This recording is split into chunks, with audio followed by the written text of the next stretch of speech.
is forgotten. Goodness and piety appear. When the body's intelligence declines, cleverness and knowledge step forth.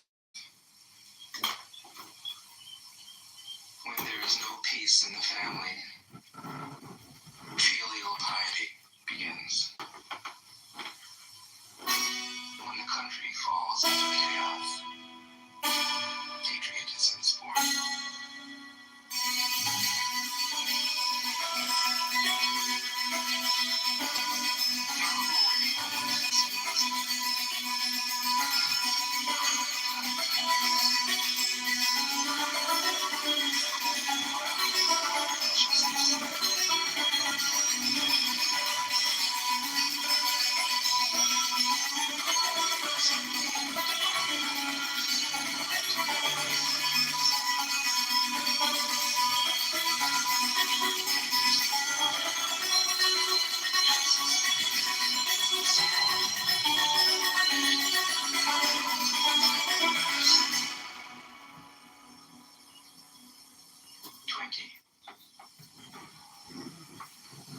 Stop thinking and end your problems. What difference between yes and no? What difference between success and failure? Must you value what others value? Avoid what others avoid? How ridiculous. Other people are excited, as though they were at a parade. I alone don't care. I alone am expressionless, like an infant before it can smile. Other people have what they need. I alone possess nothing. I alone drift about, like someone without a home. I am like an idiot. My mind is so empty. Other people are bright. I alone am dark. Other people are sharp. I alone am dull. Other people have a purpose. I alone don't know. I drift like a wave on the ocean. I blow as aimless as the wind. I am different from ordinary people. I drink from the great mother's breasts. 21. The master keeps her mind always at one with the Tao. That is what gives her her radiance. The Tao is ungraspable. How can her mind be at one with it? Because she doesn't cling to ideas. The Tao is dark and unfathomable. How can it make her radiant? Because she lets it. Time and space were. The Tao is. It is beyond is and is not. How do I know this is true? I look inside myself and see. 22. If you want to become whole, let yourself be partial. If you want to become straight, let yourself be crooked. If you want to become full, let yourself be empty. If you want to be reborn, let yourself die. If you want to be given everything, give everything up. The Master, by residing in the Tao, sets an example for all beings. Because he doesn't display himself, people can see his light. Because he has nothing to prove, people can trust his words. Because he doesn't know who he is, people recognize themselves in him. Because he has no goal in mind, everything he does succeeds.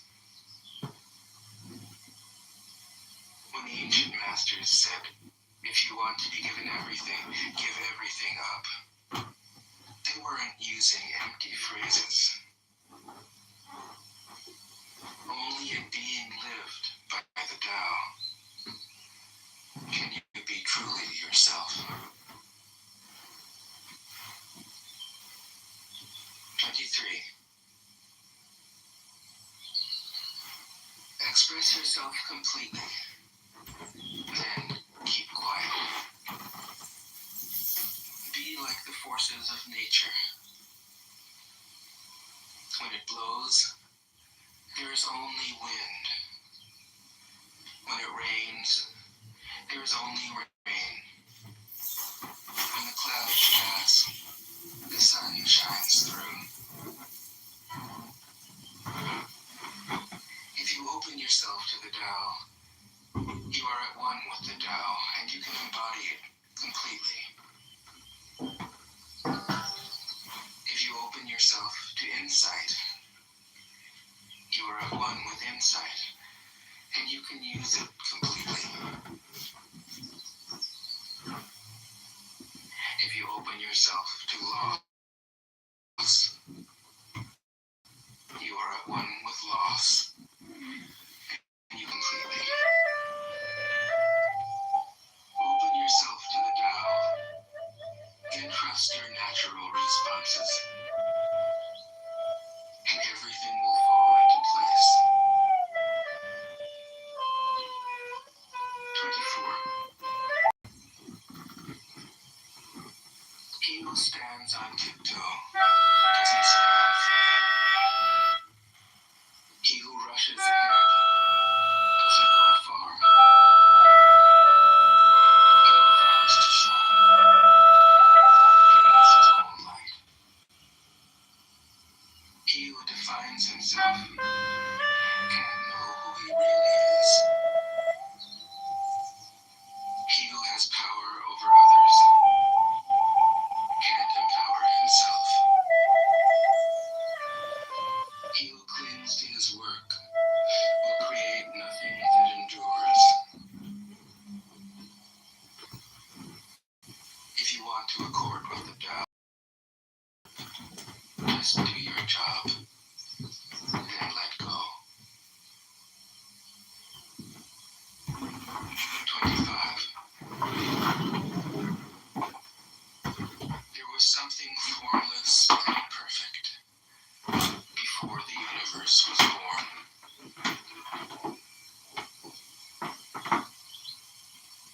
It is serene, empty, solitary, unchanging,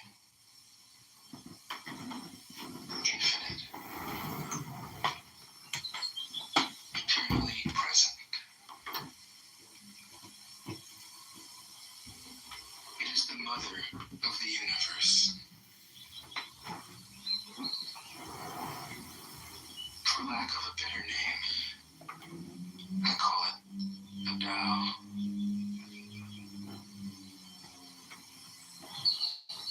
It flows through all things, inside and outside, and returns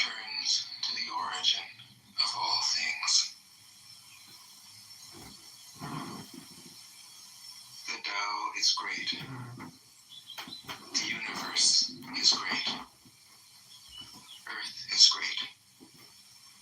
Man is great. These are the four great powers.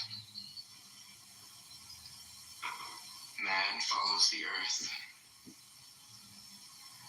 Earth follows the universe. The universe follows the Tao.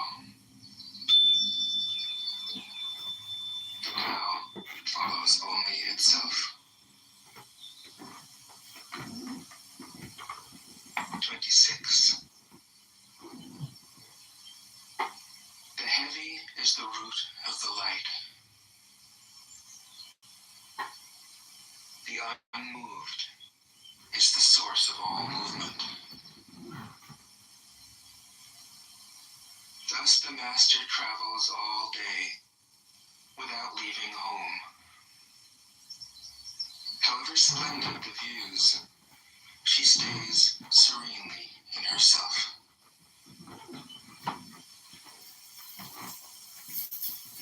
Why should the lord of the country flit about like a fool? If you let yourself be blown to and fro, you lose touch with your root. If you let restlessness move you, you lose touch with who you are. 27.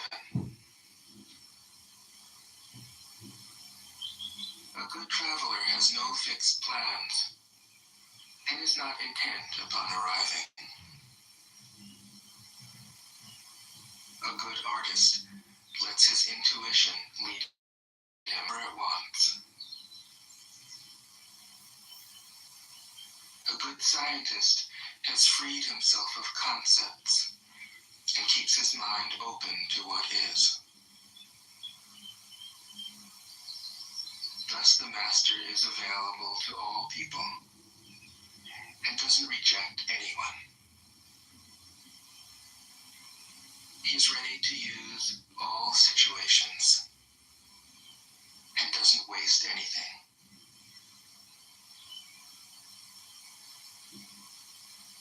This is called embodying the light.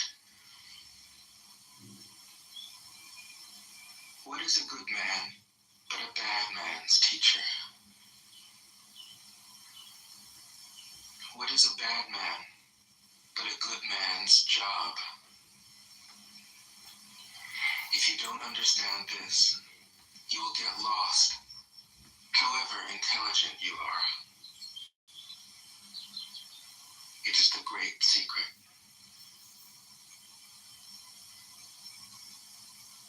28. Know the male, yet keep to the female.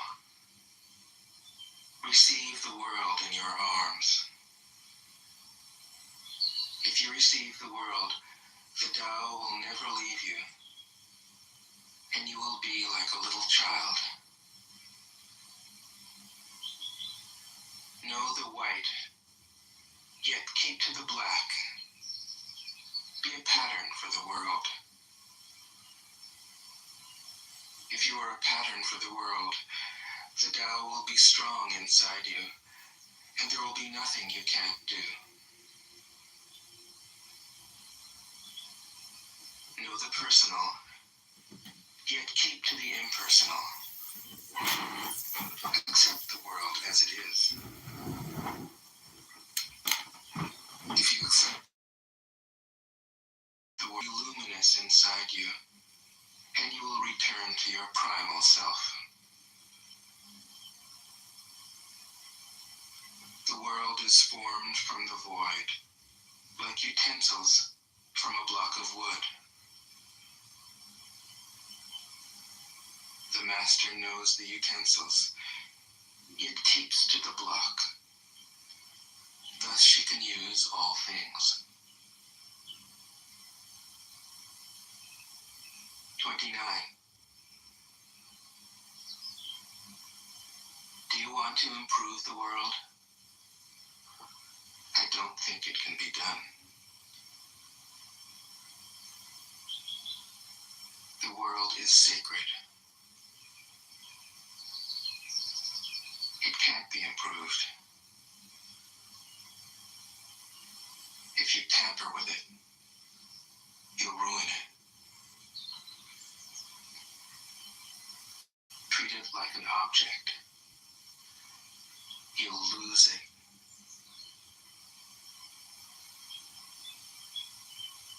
There's a time for being ahead, a time for being behind, a time for being in motion, a time for being at rest, a time for being vigorous, a time for being exhausted, a time for being safe, a time for being in danger. The master sees things as they are, without trying to control them. She lets them go their own way and resides at the center of the circle. 30. Who relies on the Tao in governing men doesn't try to force issues or defeat enemies by force of arms. For every force, there is a counterforce. Violence, even well-intentioned, always rebounds upon oneself. The master does his job and then stops.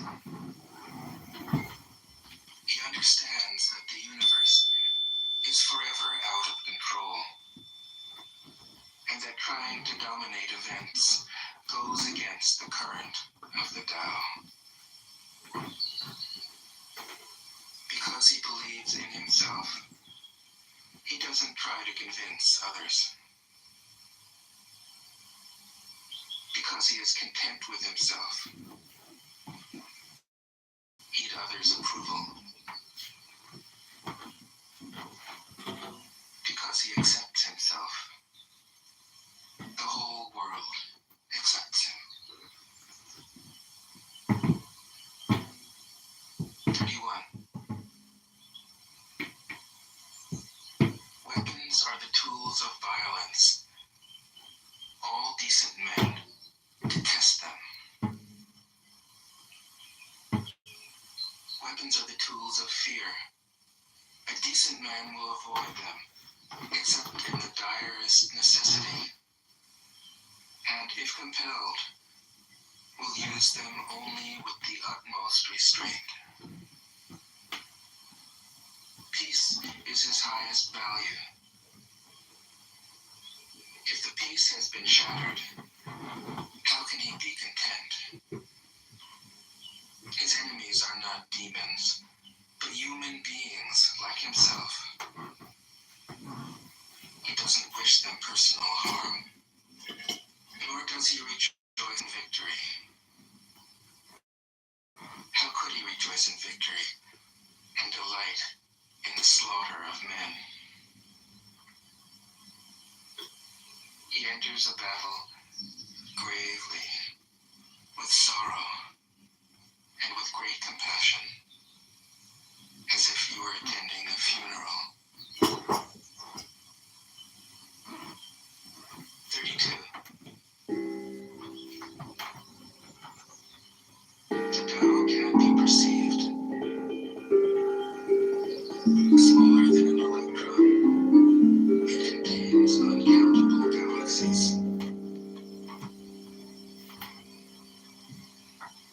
If powerful men and women could remain centered on the Tao,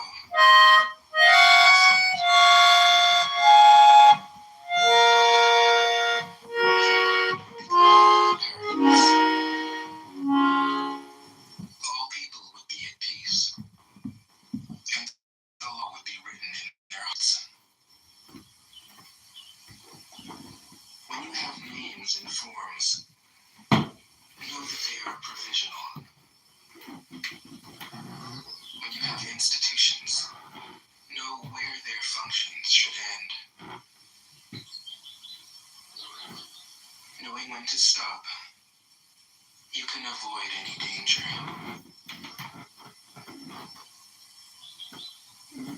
All things end in the Tao, as rivers flow into the sea. 33. Knowing others is intelligence. Knowing yourself is true wisdom. Mastering others is strength. Mastering yourself is true power. If you realize that you have enough, you are truly rich. If you stay in the center and embrace death with your whole heart, you will endure forever.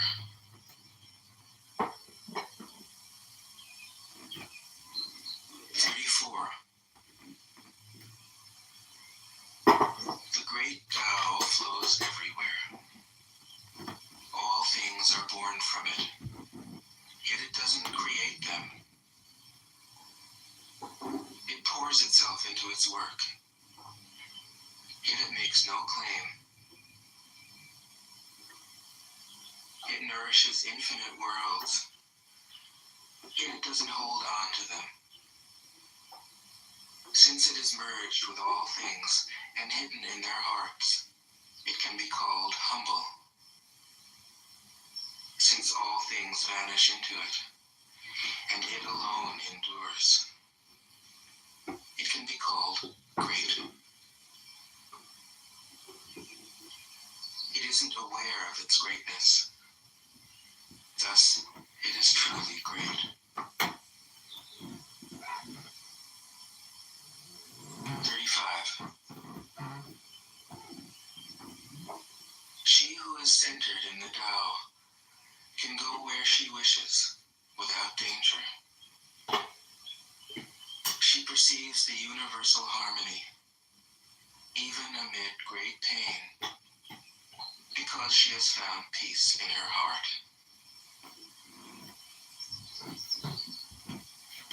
Music or the smell of good cooking may make people stop and enjoy. But words that point to the Tao seem monotonous and without flavor. When you look for it, there's nothing to see.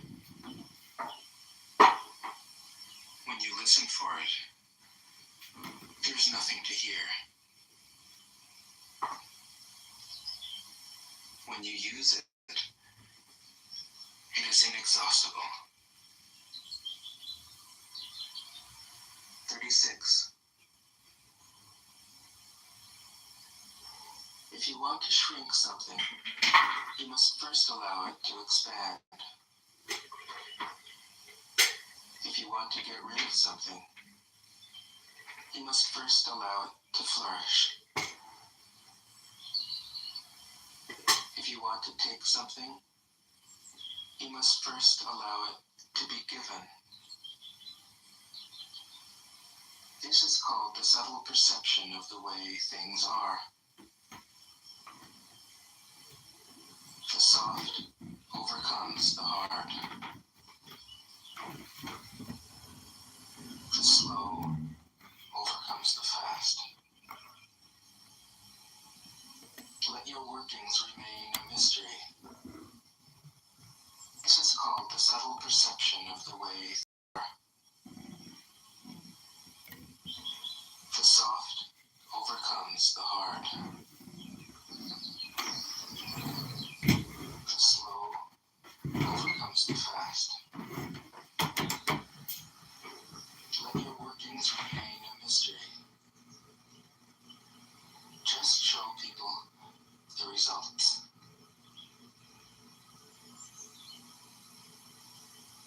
37. The Tao never does anything, yet through it all things are done. If powerful men and women could center themselves in it, The whole world would be transformed by itself in its natural rhythms. People would be content with their simple, everyday lives, in harmony and free of desire. When there is no desire, all things are at peace.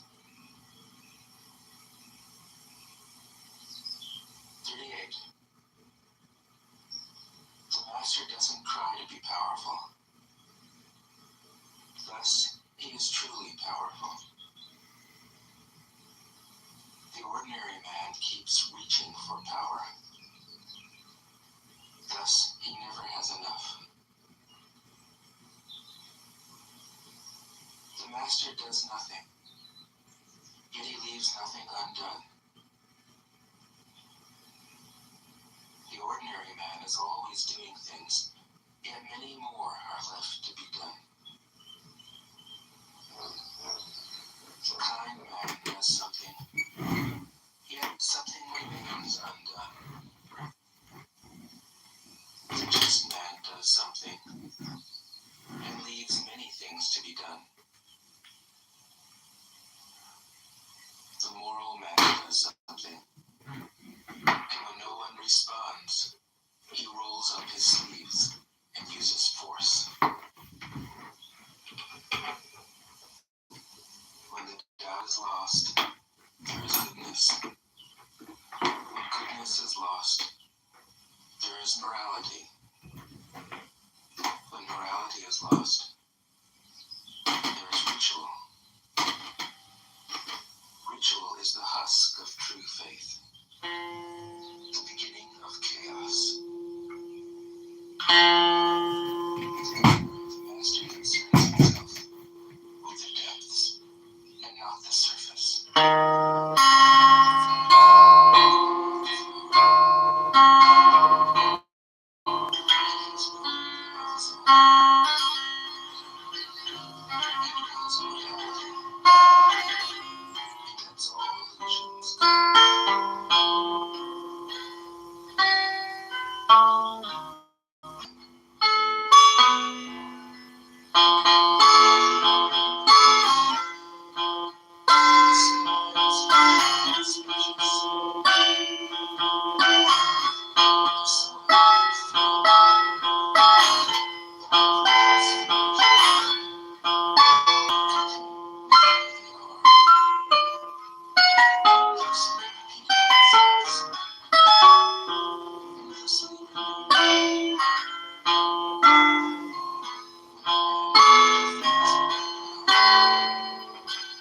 The sky becomes filthy.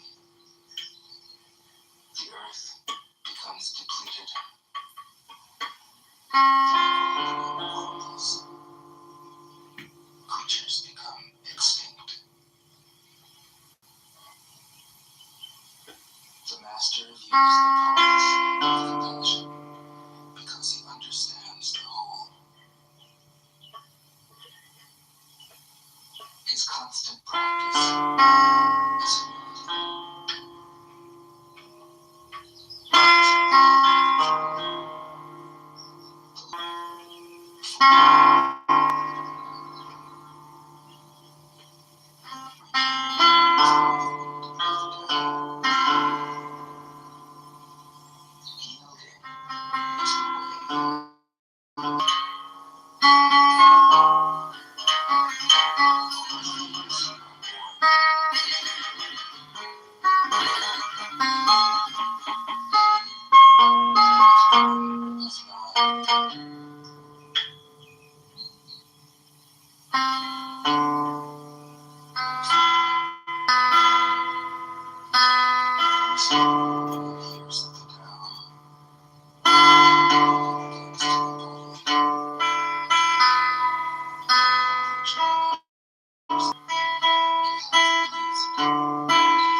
greatest art seems unsophisticated.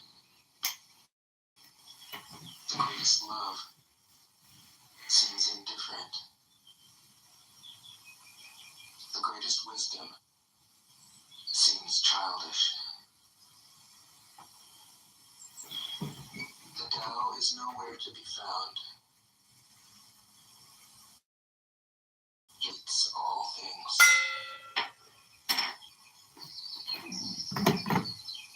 42. The Tao gives birth to one. One gives birth to two. Two gives birth to three. Three gives birth to all things. All turn their backs to the female and stand facing the male. When male and female combine, things achieve harmony. Ordinary men hate solitude, but the master makes use of it, embracing his aloneness, realizing he is one with the whole universe. 43. The gentlest thing in the world overcomes the hardest thing in the world, which has no substance, enters where there is no space. This shows the value of non-action. Teaching without words, performing without actions. Way.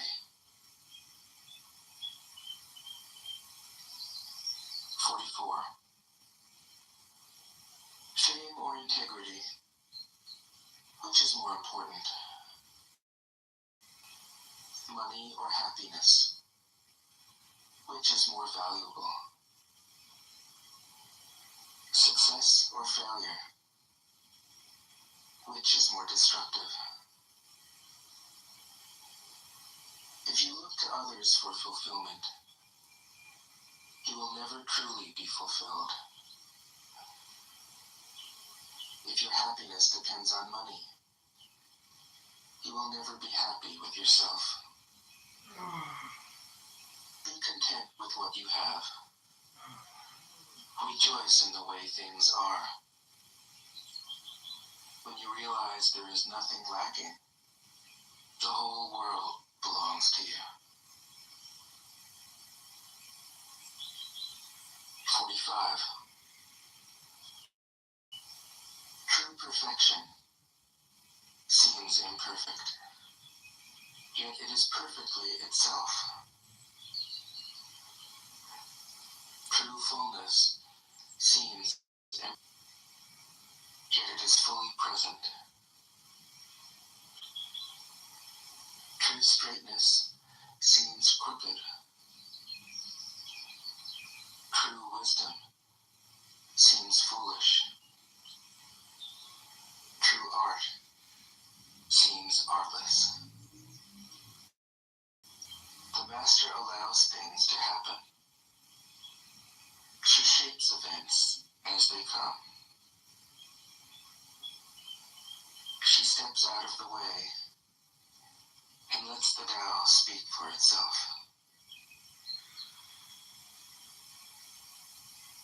46. When a country is in harmony with the Tao, the factories make trucks and tractors. When a country is counter to the Tao, warheads are stockpiled outside the cities. There is no greater illusion than fear, no greater wrong than preparing to defend yourself, no greater misfortune than having an enemy. whoever can see through all fear will always be safe. 47. Without opening your door, you can open your heart to the world. Without looking out your window, you can see the essence of the Tao. The more you know, the less you understand. The Master arrives without leaving, sees the light without looking, achieves without doing a thing.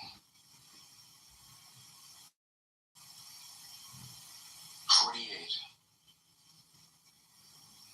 In the pursuit of knowledge, every day something is added. In the practice of the Tao, every day something is dropped. Less and less do you need to force things, until finally you arrive at non-action. By letting things go their own way, it can't be gained by interfering.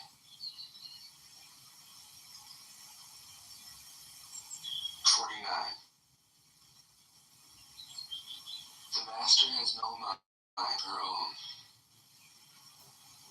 She works with the mind of the people.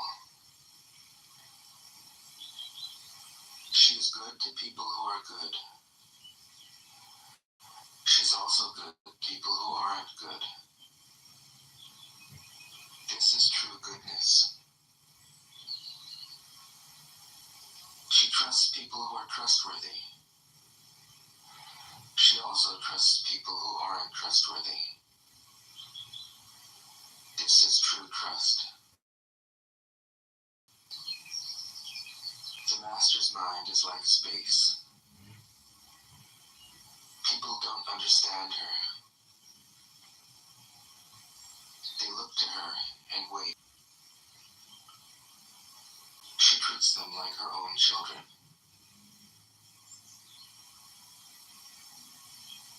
50. The Master gives himself up to whatever the moment brings. He knows that he is going to die, and he has nothing left to hold on to. No illusions in his mind. No resistances in his body.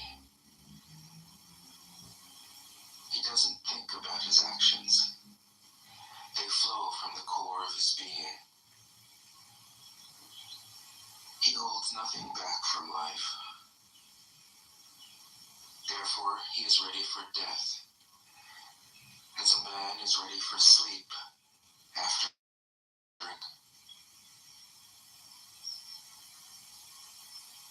51.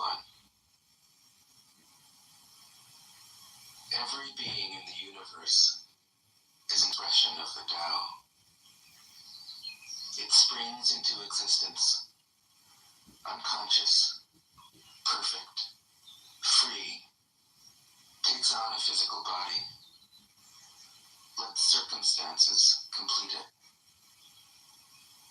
That is why every being spontaneously honors the Tao. The Tao gives birth to all beings, nourishes them, maintains them, cares for them, comforts them, protects them, takes them back to itself, creating without possessing, acting without expecting, guiding, caring. That is why love of the Tao is in the very nature of things.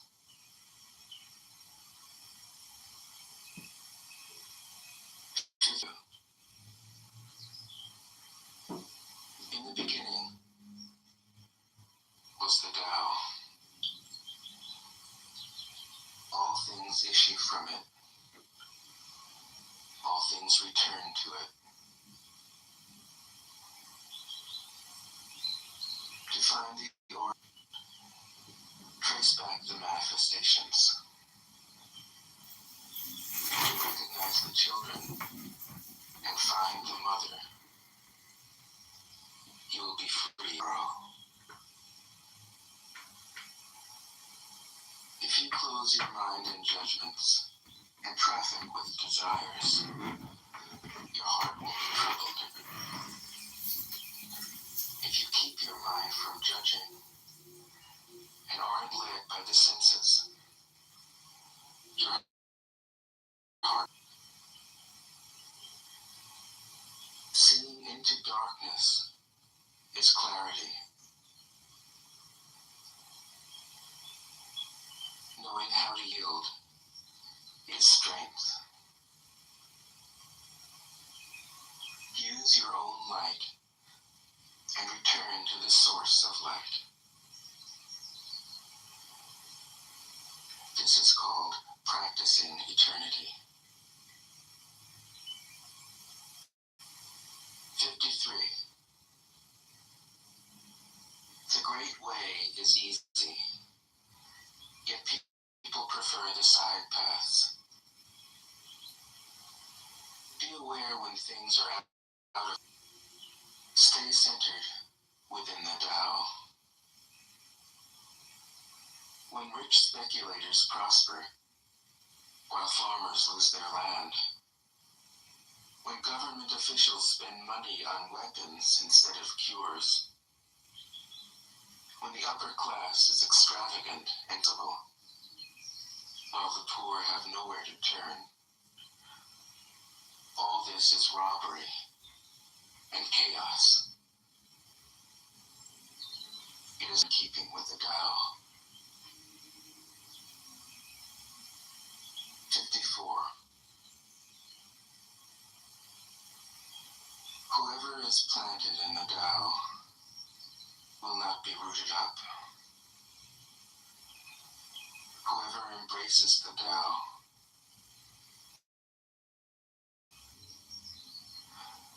her name will be held in honor from generation to generation. Let the Tao be present in your life, and you will become genuine. Let it be present in your family, and your family will flourish. Let it be present in your country, and your country will be an example to all countries in the world. Let it be present in the universe, and the universe will sing. How do I know this is true? By looking inside myself. 55. He who is in harmony with the Tao is like a newborn child. Bones are soft, its muscles are weak, but its grip is powerful. It doesn't know about the union of male and female, yet its penis can stand erect. So intense is its vital power. It can scream its head off all day, yet it never becomes hoarse. So complete is its harmony. The Master's power is like this. He lets all things come and go effortlessly, without desire. He never expects results. Thus he is never disappointed. He is never disappointed. Thus his spirit never grows old.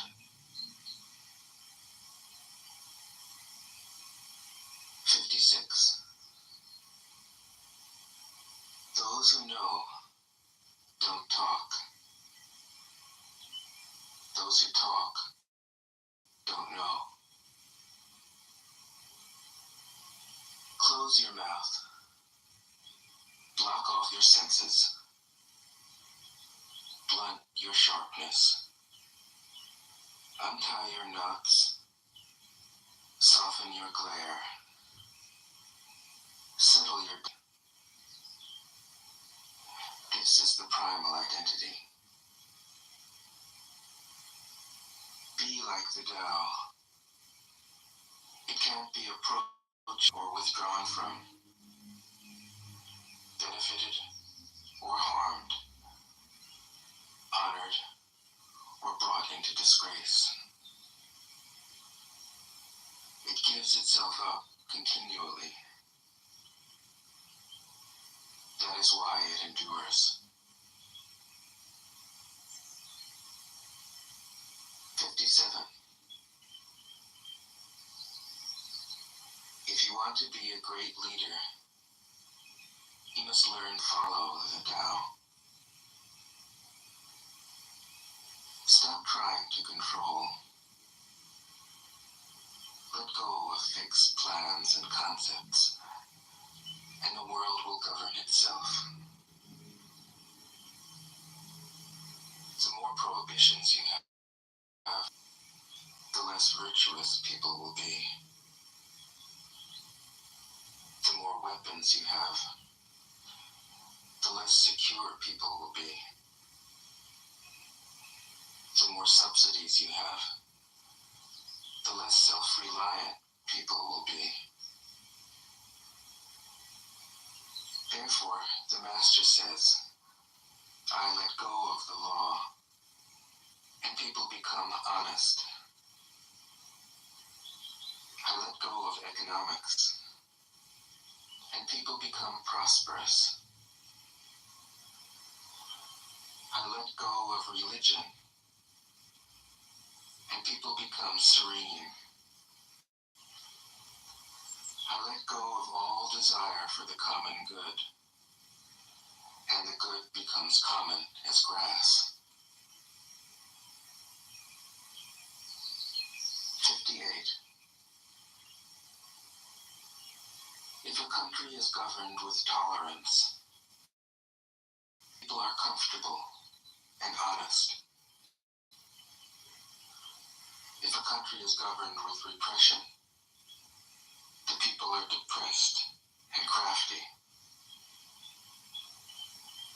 When the power is in charge, the higher the ideals, the lower the results.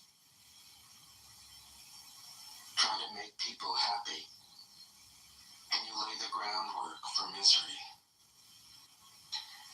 Try to make people moral, and you lay the grace.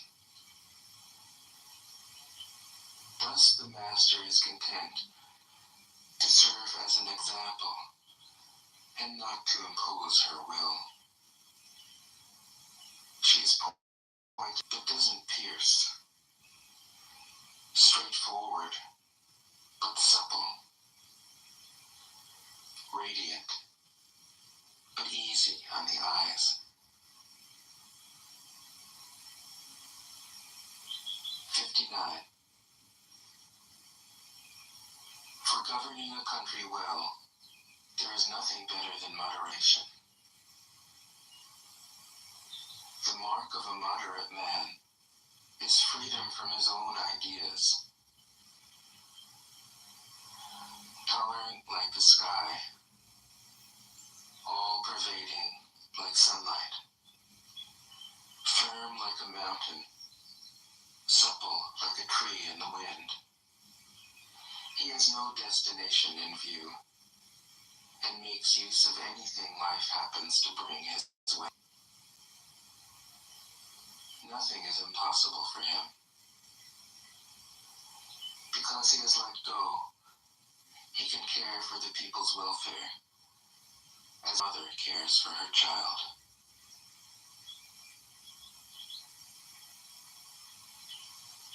60. Governing a large country is like frying a small fish. You spoil it with too much poking. Center your country in the Tao, and evil will have no power. Not that it isn't there, but you'll be able to step out of its way.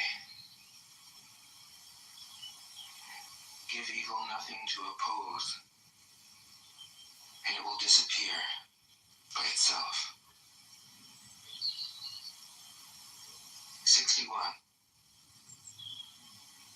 When a country obtains great power, it becomes like the sea. All streams run downward into it. The more powerful it grows, the greater the need for humility. Humility means trusting the Tao, thus never needing to be defensive. A great nation,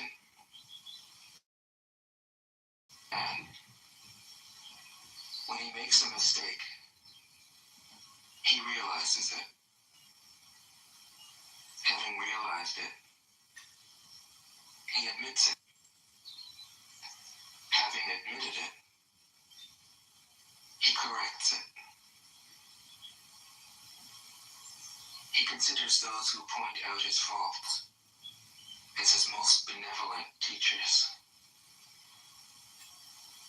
He thinks of his enemy as the shadow that he himself casts. If a nation is centered in the Tao, if it nourishes its own people and doesn't meddle in the affairs of others, it will be a light to all nations in the world.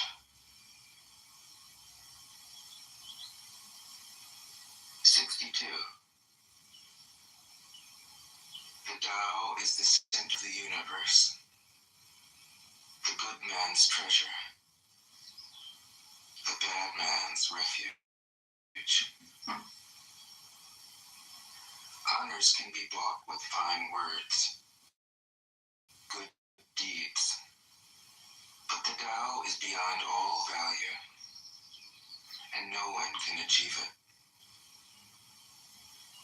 Thus, when a new leader is chosen, don't offer to help him with your wealth or your expertise. Offer instead to teach him about the Tao. Why did the ancient masters esteem the Tao? Being one with the Tao.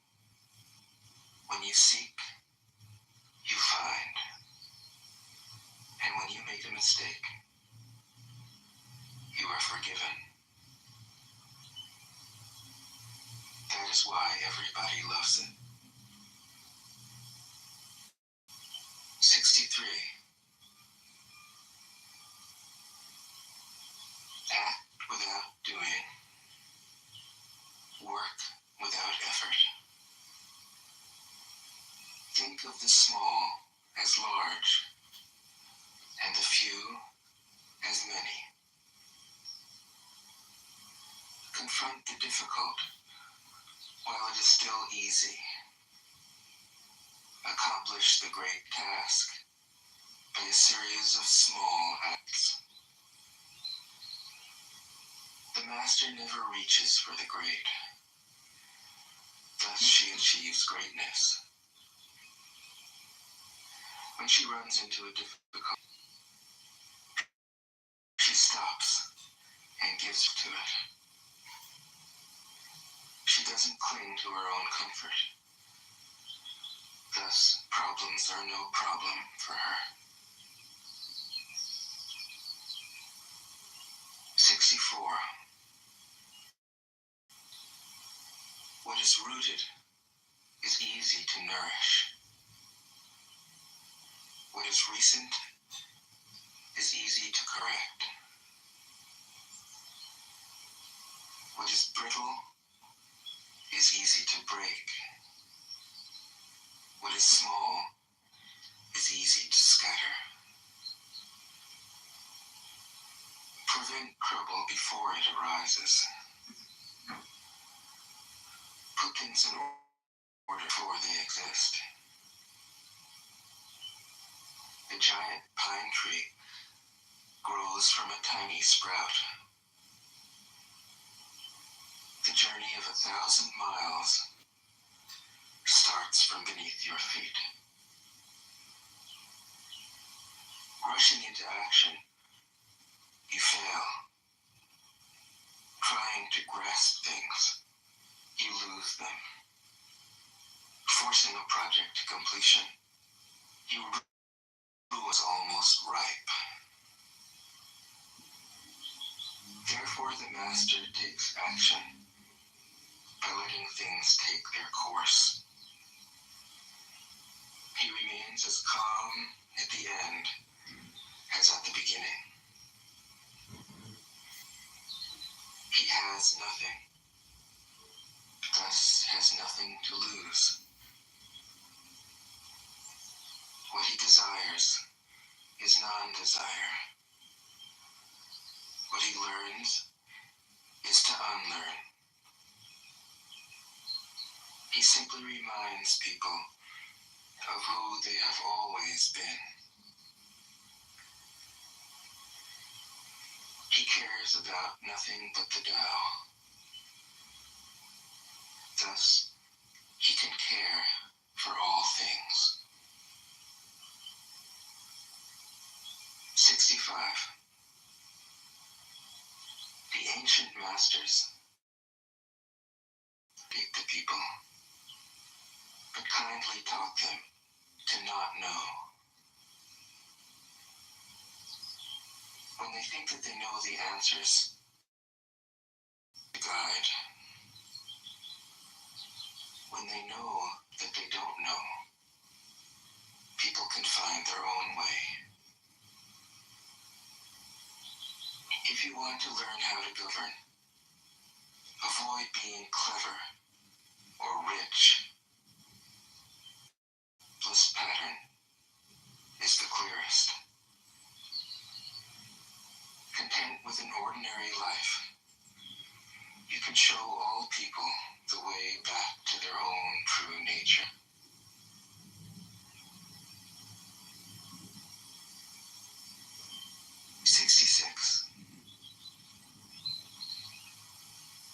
All streams flow to the sea because it is lower than they are. Humility gives it its power. If you want to govern the people, you must place yourself below them. If you want to lead the people, you must learn them. The master is above the people, and no one feels oppressed. She goes ahead of the people, and no one feels manipulated. The whole world is grateful to her, because she competes with no one. No one can compete with her. 67. Some say that my teaching is nonsense. Others call it lofty, but impractical. But to those who have looked inside themselves, this nonsense makes perfect sense. And to those who put it into practice, this loftiness has roots that go deep. I have just 3 things to teach: simplicity, patience, compassion. These 3 are your greatest treasures. Simple in actions and in thought. You return to the source of being.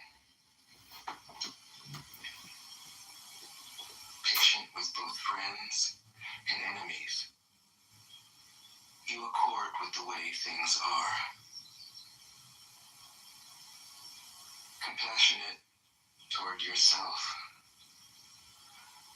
You reconcile all beings in the world. 68.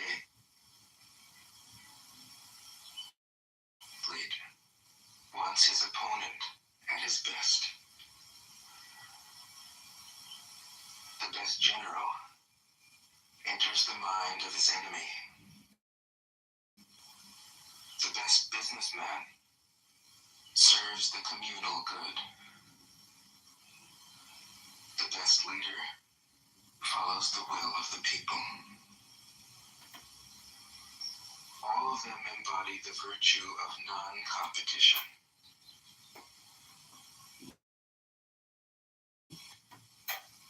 But they do it in the spirit of play. In this, they are like children, and in harmony with the Tao. 69. The generals have a saying. Rather than make the first move, it is better to wait and see.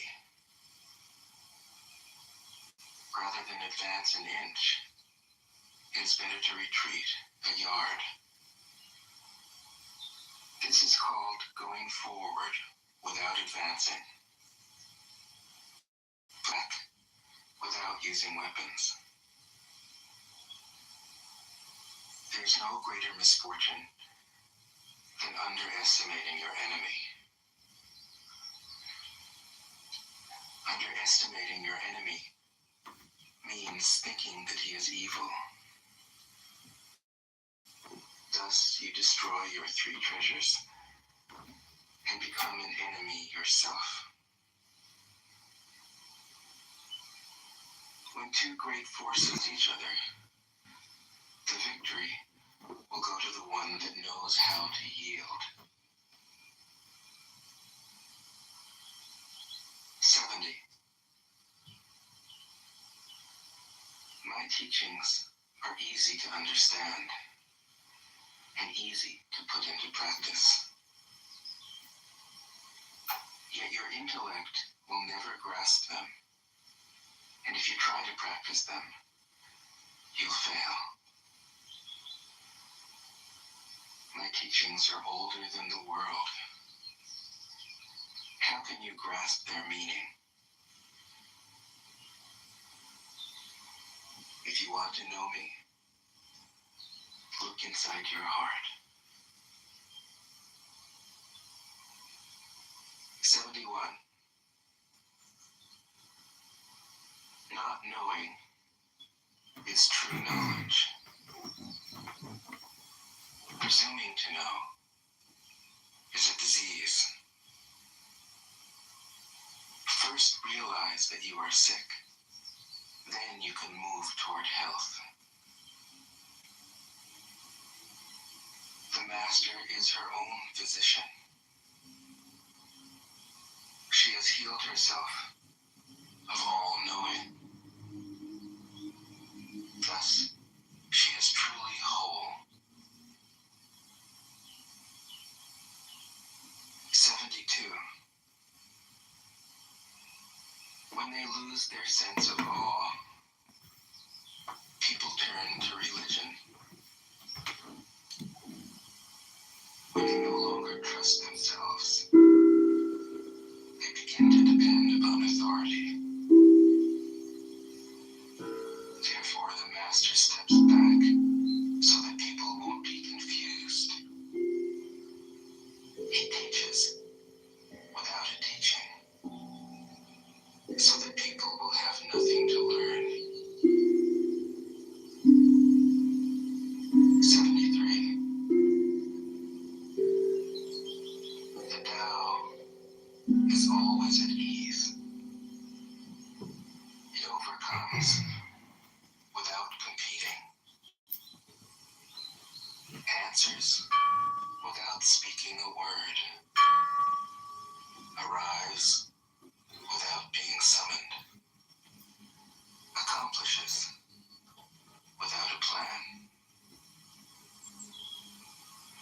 Its net covers the whole universe, and though its meshes are wide, it doesn't let a thing slip through.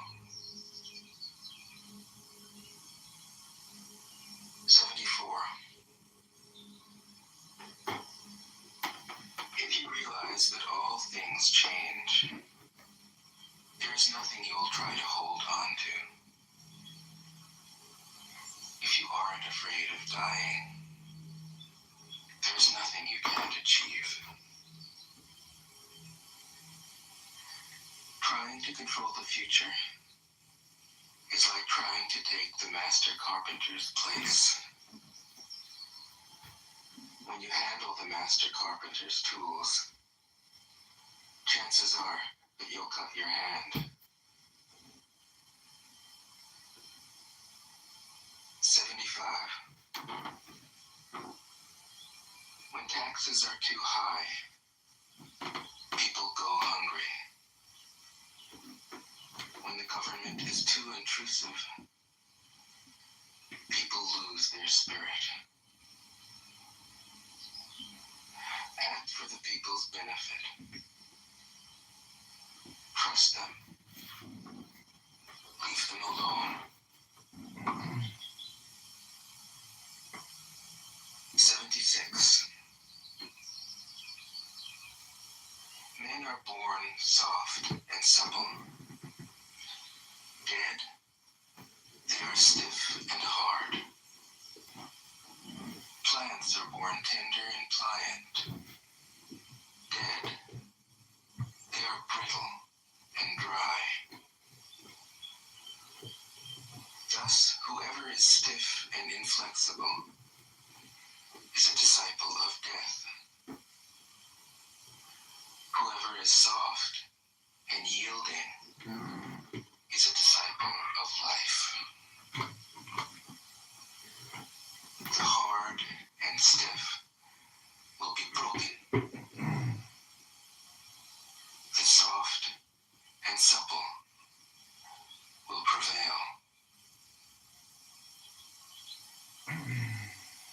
77. As it acts in the world, the Tao is like the bending of a bow. The top is bent downward. The bottom is bent up. It adjusts excess and deficiency so that there is perfect balance. It takes from what is too much and gives to what isn't enough. Those who try to control, who use force to protect their power, go against the direction of the Tao. They take from those who don't have enough and give to those who have far too much. The master can keep giving because there is no end to her wealth. She acts without expectation, succeeds without taking credit, and doesn't think that she is better than anyone else. 78. Nothing in the world is as soft and yielding as water. Yet for dissolving the hard and inflexible, nothing can surpass it. The soft overcomes the hard. The gentle overcomes the rigid. Everyone knows this is true, but few can put it into practice. Therefore, the master remains serene in the midst of sorrow. Evil cannot enter his heart because he has given up helping. He is people's greatest help. True words seem paradoxical. 79. Failure is an opportunity. If you blame someone else, there is no end to the blame. Therefore, the master fulfills her own obligations and corrects her own mistakes. She does what she needs to do and demands nothing of others. 80. If a country is governed wisely, its inhabitants will be content. They enjoy the labor of their hands and don't waste time inventing labor-saving machines. Since they dearly love their homes, they aren't interested in travel. There may be a few wagons and boats, but these don't go anywhere. There may be an arsenal of weapons, but nobody ever uses them. People enjoy their food, take pleasure in being with their families, spend weekends working in their gardens, delight in the doings of the neighborhood. And even though the next country is so close that people can hear its roosters crowing and its dogs barking, they are content to die of old age without ever having gone to see it. 81. True words aren't eloquent. Eloquent words aren't true. Wise men don't need to prove their point. Men who need to prove their point aren't wise. The master has no possessions. The more he does for others, the happier he is. The more he gives to others, the wealthier he is. The Tao nourishes by not forcing, by not dominating. The master leads.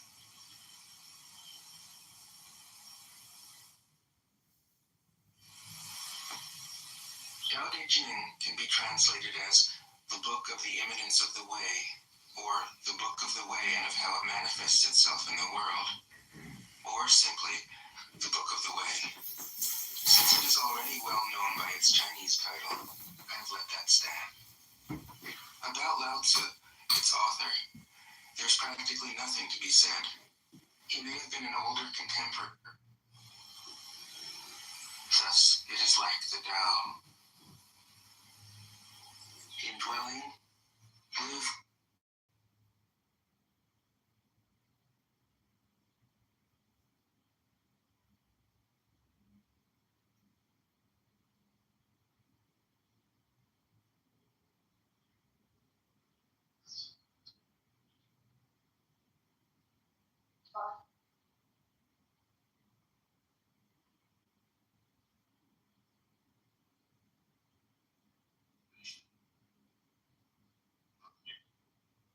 That are pro-Israel not reporting all pro-Israel shit, and obviously the people who are anti-Israel not reporting all anti-Israel shit. So wouldn't this spread of misinformation work both ways? Absolutely not, and I'm gonna tell you why. The only reason that a person lies is to do what? Gain advantage from somebody else, because that person's dumb enough to fall for it. All right, so stop now. Stop. We're going point by point. Stop. So is the history in Israel as a nation not built upon a lie? Simple yes or no? No.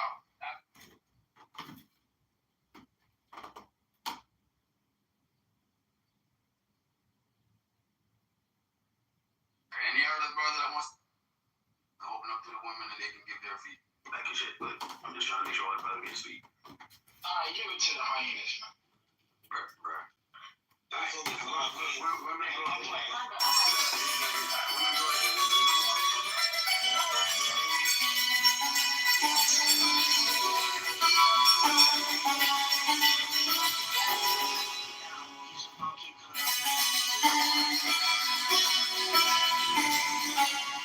You hear what she said? He's gonna keep coming up with you.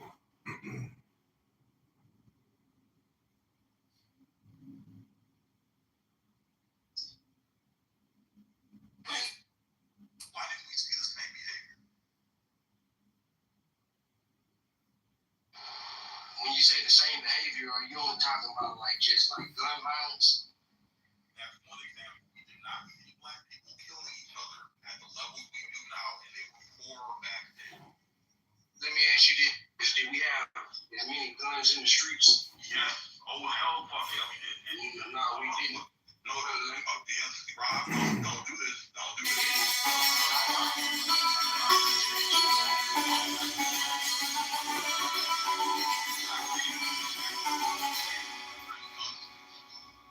Back in the day, kids used to, you could be able to, there was no background checks. There were fully automatic weapons. You could literally order a gun from a Sears catalog and it would show up on your doorstep in 2 weeks. With no background checks, no age restrictions, no.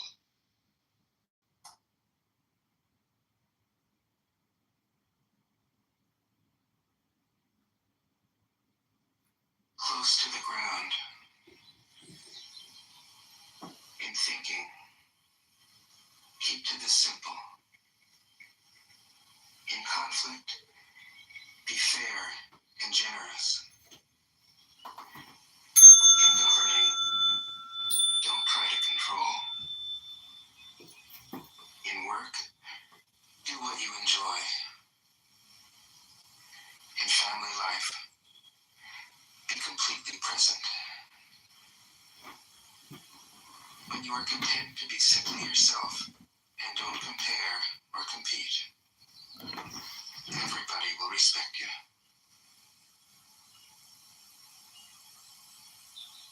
9. Fill your bowl to the brim, and it will spill. Keep sharpening your knife, and it will blunt. Chase after money and security, and your heart will never unclench. Care about people's approval, and you will be their prisoner. Do your work, then step back. The only path to serenity. 10. Can you coax your mind from its wandering and keep to the original oneness? Can you let your body become supple as a newborn child's? Can you cleanse your inner vision until you see nothing but the light? Can you love people and lead them without imposing your will? Can you deal with the most vital matters by letting events take their course? Can you step back from your own mind and thus understand all things? Giving birth and nourishing. Having without possessing. Acting with no expectations. Leading and not trying to control. This is the supreme virtue.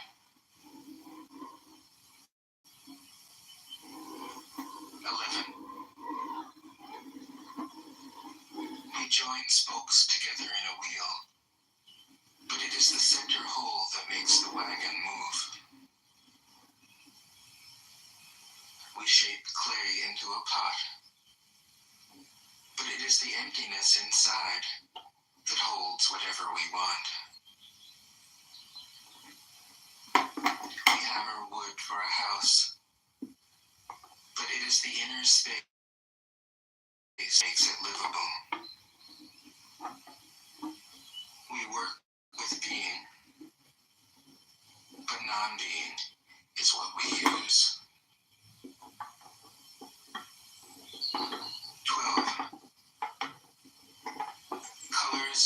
blind the eye. Sounds deafen the ear. Flavors numb the taste. Thoughts weaken the mind. Desires wither the heart. The master observes the world, but trusts his inner vision. He allows things to come and go. His heart is open as the sky. 13.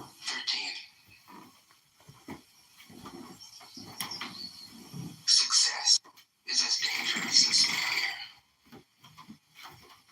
Hope is as long as fear. What does it mean that success is as dangerous as failure? Whether you go up the ladder or down it, your position is shaky. When you stand with your 2 feet on the ground, you will always keep your balance. What does it mean that hope is as hollow as fear? Hope and fear are both phantoms that arise from thinking of the self. When we don't see the self as self, what do we have to fear? See the world as yourself. Have faith in the way things are. Love the world as yourself. Then you can care for all things. 14. Look, and it can't be seen. Listen, and it can't be heard. Reach, and it can't be grasped. Above, it isn't bright. Below, it isn't dark. Seamless, unnameable, it returns to the realm of nothing. Form that includes all forms. Image without an image. Subtle, beyond all conception. Approach it, and there is no beginning. Follow it, and there is no end. You can't know it, but you can be it. At ease in your own life. Just realize where you come from. This is the essence of wisdom. 15. The ancient masters were profound and subtle. Their wisdom was unfathomable.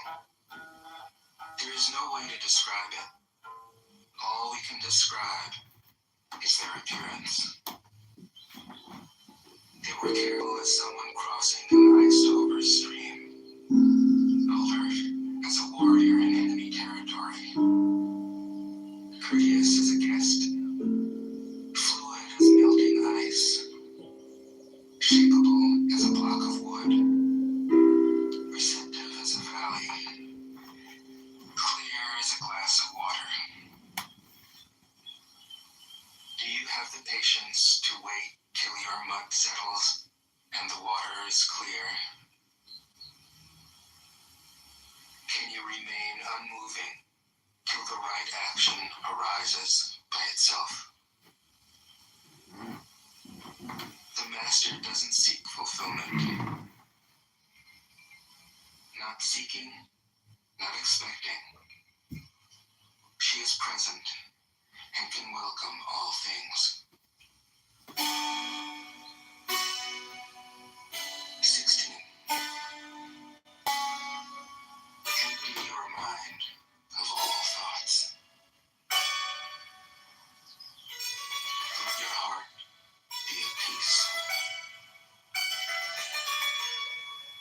watch the turmoil of beings, but contemplate their return.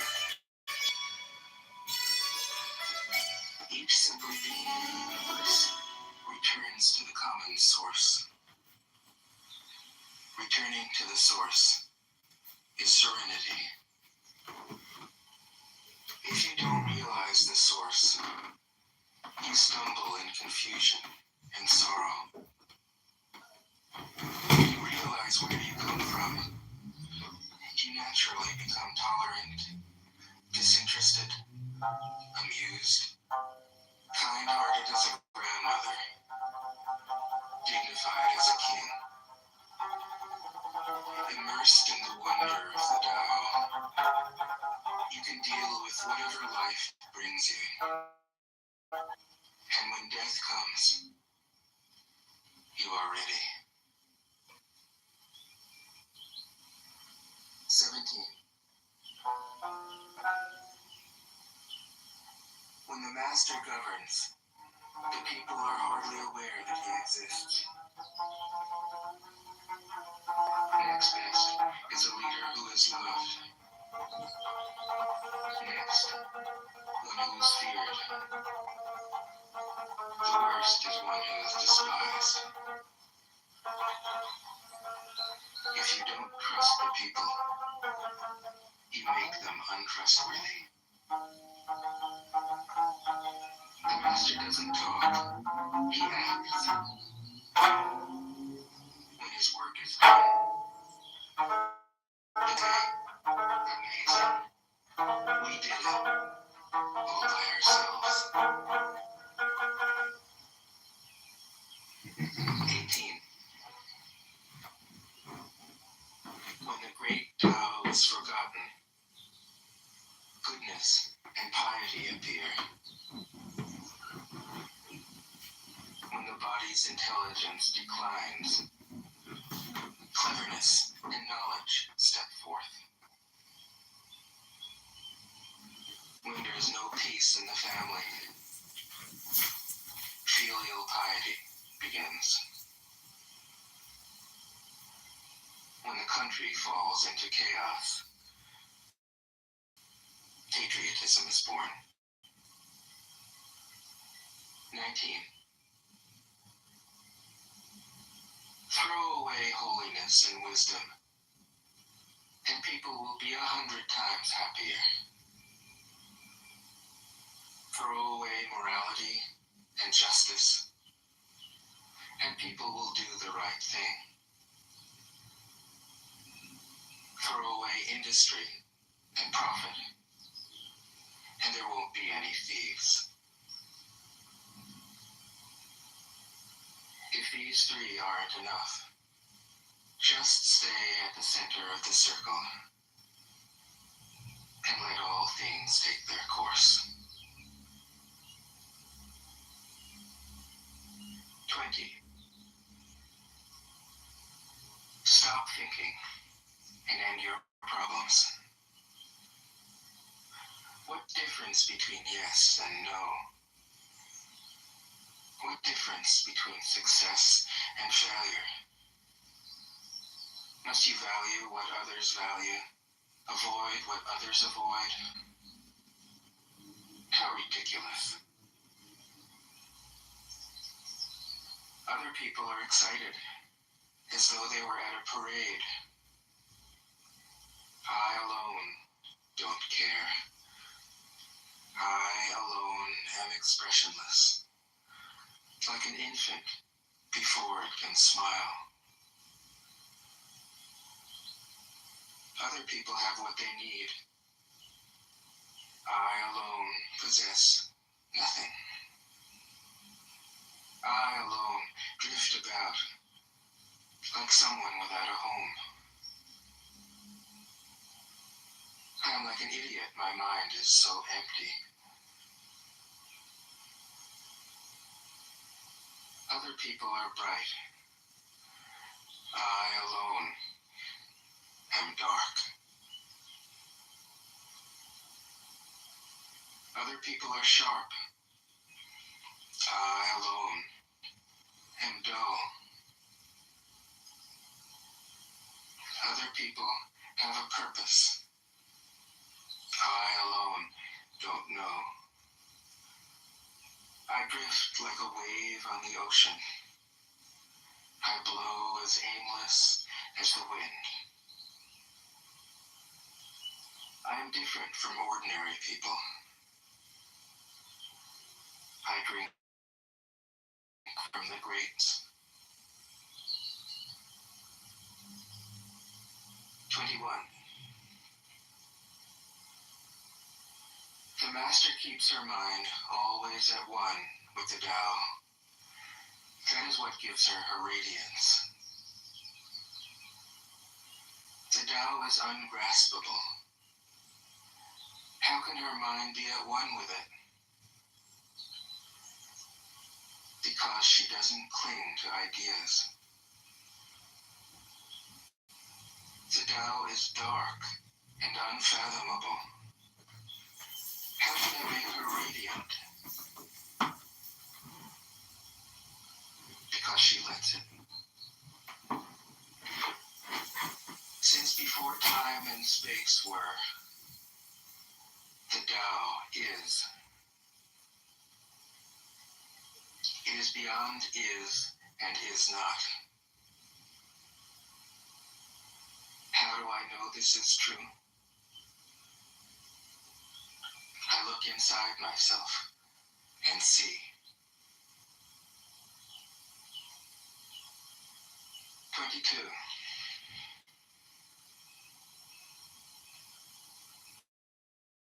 If you want to become whole, let yourself be partial. If you want to become straight, let yourself be crooked. If you want to become full, let yourself be empty. If you want to be reborn, let yourself die. If you want to be given everything, give everything up. The Master, by residing in the Tao, sets an example for all beings. Because he doesn't display himself, people can see his light. Because he has nothing to prove, people can trust his words. Because he doesn't know who he is, people recognize themselves in him. Because he has no goal in mind, everything he does succeeds. When the ancient masters said, if you want to be given everything, give everything up, they weren't using empty phrases. Only in being lived by the Tao can you be truly yourself.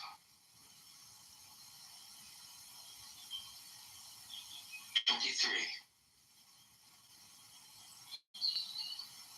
Express yourself completely, then keep quiet. Be like the forces of nature. When it blows, there is only wind.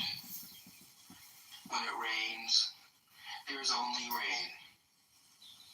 When the clouds pass, the sun shines through. If you open yourself to the Tao, you are at one with the Tao, and you can embody it completely. If you open yourself to insight, you are at one with insight, and you can use it completely. If you open yourself to loss, you are at one with loss, and you can accept it completely. Open yourself. He who stands on tiptoe doesn't stand firm. He who rushes ahead doesn't go far. He who tries to shine dims his own light. He who defines himself can't know who he really is. He who has power over others can't empower himself. He who clings to his work will create nothing that endures. If you want to accord with the Tao, just do your job, then let go. 25. There was something formless and perfect before the universe was born.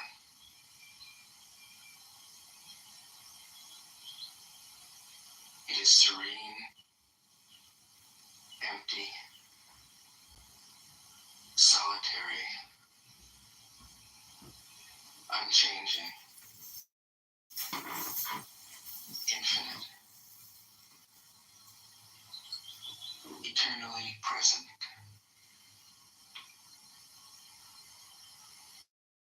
The universe. And again, I peeped the body message you off the first time. For lack of a better name, I peeped it. I didn't say you got it. Get a life, you fucking losers! Delete the app and get out of the room quick, save your life! Chillism is a mind virus. Nathan and Tally are sick! Do something with your lives! Delete the app, delete the room, get away from chillism forever, it's retarded, low IQ, stupid people! man is great. These are the four great powers. Save yourselves!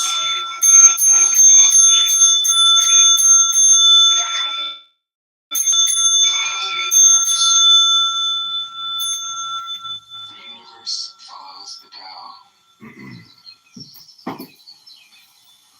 The Tao follows only itself.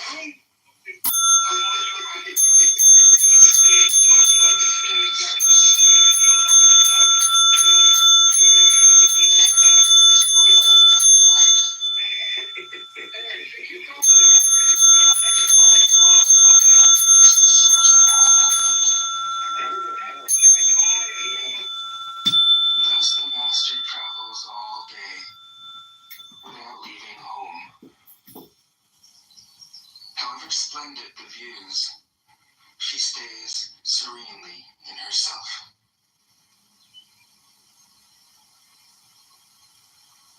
Why should the lord of the country flit about like a fool? If you let yourself be blown to and fro, you lose touch with your root. If you let restlessness move you, you lose touch with who you are.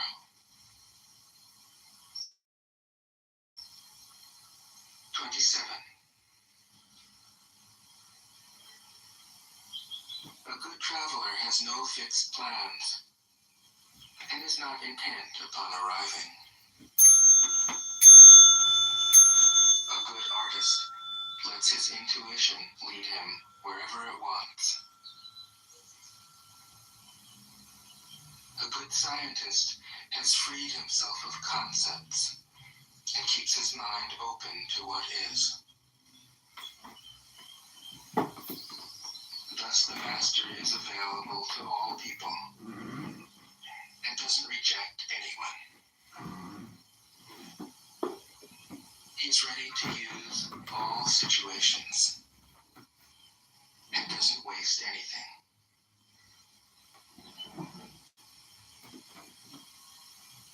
This is called embodying the light. What is a good man but a bad man's teacher? What is a bad man but a good man's job? If you don't understand this, you will get lost, however intelligent you are. It is the great secret. 28.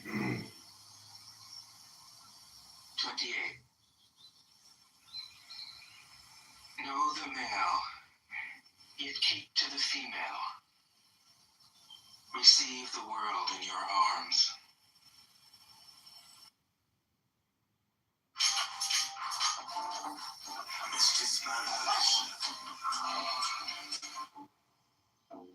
Sayings of Confucius.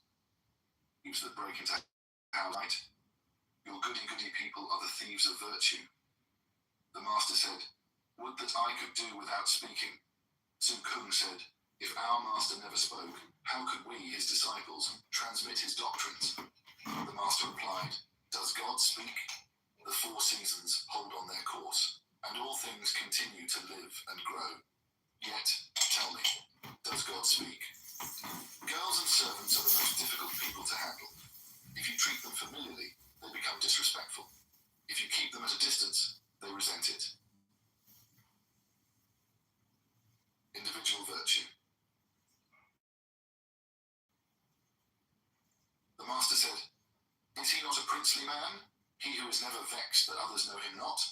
True virtue rarely goes with artful speech and insinuating looks. At home, a young man should show the qualities of a son. Abroad, those of a younger brother.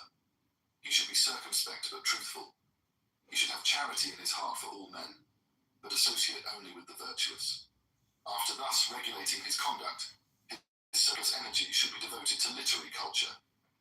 In the matter of food and lodging, the nobler type of man does not seek mere repletion and comfort. He is earnest in his affairs and cautious in his speech, and frequents virtuous company for his own improvement. He may be called one truly bent on the study of virtue. Meitsu asked for a definition of filial piety. The master said, it consists in there being no falling off. Fanchi was driving the master's carriage some time after, when the latter told him, saying, Meitsu asked me about filial, and I answered that it consisted in there being no falling off. Fanchi said, what did you mean? The master replied, that parents should be served in the proper spirit while living, buried with the proper rites after death, and worshipped thereafter with the proper sacrifices. Meng Wupo asked for a definition of filial piety. The master said, there is filial piety when parents are spared all anxiety about their children, except when they happen to fall sick. So you put a question on the subject of filial piety. Master said, the filial piety of today reduces itself to the mere question of maintenance. Yet this is something in which even our dogs and horses have a share. Without the feeling of reverence, what is there to distinguish the two cases? Zhu Xia also asked about filial piety. The master said, it can hardly be gauged from mere outward acts. When there is work to be done, to relieve one's elders of the toil, or when there is wine and food, to cause them to partake thereof, is this to be reckoned piety? Zhu Kung inquired about the higher type of man. The master replied, the higher type of man is one who acts before he speaks, and professes only what he practices. The master said, the higher type of man is Catholic in his sympathy and free from party bias. The lower type of man is biased and unsympathetic. A man without charity in his heart. What has he to do with ceremonies? A man without charity in his heart. What has he to do with music? Lin Fang inquired, as to the prime essential in ceremonial observances.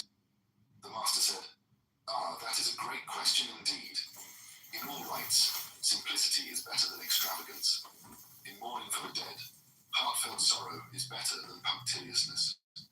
The master said, the true gentleman is never contentious. If a spirit of rivalry is anywhere unavoidable, it is at a shooting match.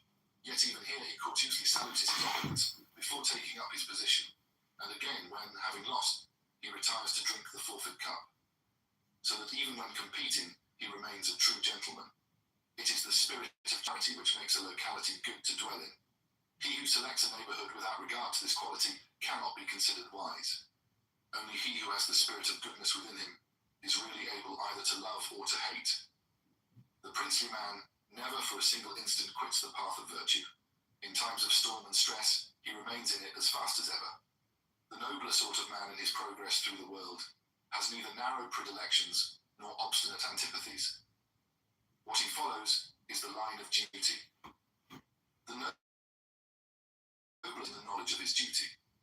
The inferior man is proficient only in money-making. In serving his father and mother, a son may use gentle remonstrance. If he sees that they pay no heed, he should not desist, but merely increase in deference. If his pains are thrown away, he must show no resentment. While one's parents are alive, one should not travel to a distance. If one must travel, it should be in a fixed direction. The age of one's parents should always be kept in mind, on the one hand, as a subject for rejoicing, on the other, as a cause for alarm. The wise man will be slow to speak, but quick to act. Su Chang asked, saying, "The Prime Minister Zhu Wen held office 3 times, but showed no joy. He lost it 3 times, but testified no concern. When he ceased to be Prime Minister, he was careful to explain the political situation to his successor. What is your opinion of him?" The master said, "He was loyal and conscientious. Had he not the highest degree of moral virtue?" "That I do not know. How can one judge of his moral virtue?" Su Chang continued, "When Sui Tzu slew the Prince of Qi, Chen Wen-tzu, though the possessor of 10 teams of war horses, forsook his wealth and turned his back on the country. Having come to another state, he said, 'Here they are as bad as our own minister Sui Tzu,' and departed. And he repeated this proceeding each time that he came to a new state. What is your opinion of him?" The master said, "He was pure and incorruptible. Had he not the highest degree of virtue?" "I cannot say. How is one to judge?" The master said, "When the solid outweighs the ornamental, we have boorishness. When the ornamental outweighs the solid, we have superficial smartness. Only from a proper blending of the two will the higher type of man emerge. All men are born good. He who loses his goodness, and yet lives, is lucky to escape. Better than one who knows what is right is one who is fond of what is right, and better than one who is fond of what is right is one who delights in what is right." Fan Chi asked in what wisdom consisted. The master said, "Make righteousness in human affairs your aim. Treat all supernatural beings with respect, but keep aloof from them. Then you may be called wise." Asked about moral virtue, he replied, "The virtuous man thinks of the difficult thing first, and makes material advantage only a secondary consideration. This may be said to constitute moral virtue." The master said, "The man of knowledge finds pleasure in the sea. The man of virtue finds pleasure in the mountains. For the man of knowledge is restless, and the man of virtue is calm. The man of knowledge is happy, and the man of virtue is long-lived.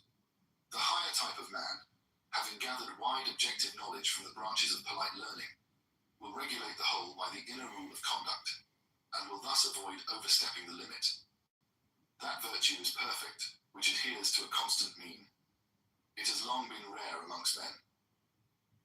Su Kung asked, "What would you say of the man who conferred benefits far and wide on the people, and was able to be the salvation of all? Would you pronounce him a man of moral virtue?" "Of moral virtue," said the master. "Nay, rather of divine virtue." Even Yao and Shun were still striving to attain this height. The man of moral virtue, wishing to stand firm himself, will lend firmness unto others. Wishing himself to be illuminated, he will illuminate others. To be able to do to others as we would be done by, this is the true domain of moral virtue. It has not been my lot to see a divine man. Could I see a princely man, that would satisfy me. It has not been my lot to see a thoroughly virtuous man. Could I see a man possessing honesty of soul, that would satisfy me? Is it possible there should be honesty of soul in one who pretends to have what he has not, who when empty, pretends to be overflowing, who when in want, pretends to be in affluence? The higher type of man is calm and serene. The inferior man is constantly agitated and worried. With sincerity and truth, unite a desire for self-culture. Lay down your life, rather than quit the path of virtue. Enter not the state which is tottering to its fall. Abide not in the state. Can you identify which app is a trap? I need your email, please. Address, please. Credit card, address, and name of your first pet. Please. You may not be able to tell which app is a trap. Google Play can download apps, not traps. For the record, when was the last time you saw Cal Bradford alive? I walked the president to his room at 2204. Did you kill him? Xavier, is a part of you happy that Cal is dead?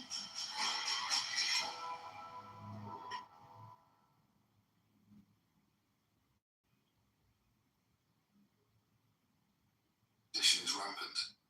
When law obtains in the empire, let yourself be seen. When lawlessness reigns, retire into obscurity. In a state governed on right principles, poverty and low station are things to be ashamed of. In an ill-governed state, riches and rank are things to be ashamed of. The man of wisdom does not vacillate. The man of natural goodness does not fret. The man of valor does not fear. Yen Yuan inquired as to the meaning of true goodness. The master said, "The subdual of self and reversion to the natural laws governing conduct, this is true goodness. If a man can, for the space of one day, subdue his selfishness and revert to natural laws, the whole world will call him good. True goodness springs from a man's own heart. How can it depend on other men?" Yen Yuan said. "Kindly tell me the practical rule to be deduced from this." The master replied, "Do not use your eyes, your ears, your power of speech, or your faculty of movement without obeying the inner law of self-control." Yen Yuan said, "Though I am not quick in thought or act, I will make it my business to carry out this precept." Chung Kung inquired as to the meaning of true goodness. The master said, "When out of doors, behave as though you were entertaining a distinguished guest. In ruling the people, behave as though you were officiating at a solemn sacrifice. What you would not wish done to yourself, do not unto others. Then in public as in private life, you will excite no ill will." Chung Kung said, "Though I look in thought or act, I make my business to carry out this precept." Suman Yu inquired as to the meaning of true goodness. The master said, "The truly good man is slow of speech." Slowness of speech. Is this what goodness consists in? The master said, "Does not the difficulty of deciding what it is right to do necessarily imply slowness to speak?" Suman Yu asked for a definition of the princely man. The master said, "The princely man is one who knows neither grief nor fear. Absence of grief or fear. Is this the mark of a princely man?" The master said, "If on searching his heart he finds no guilt, why should he grieve?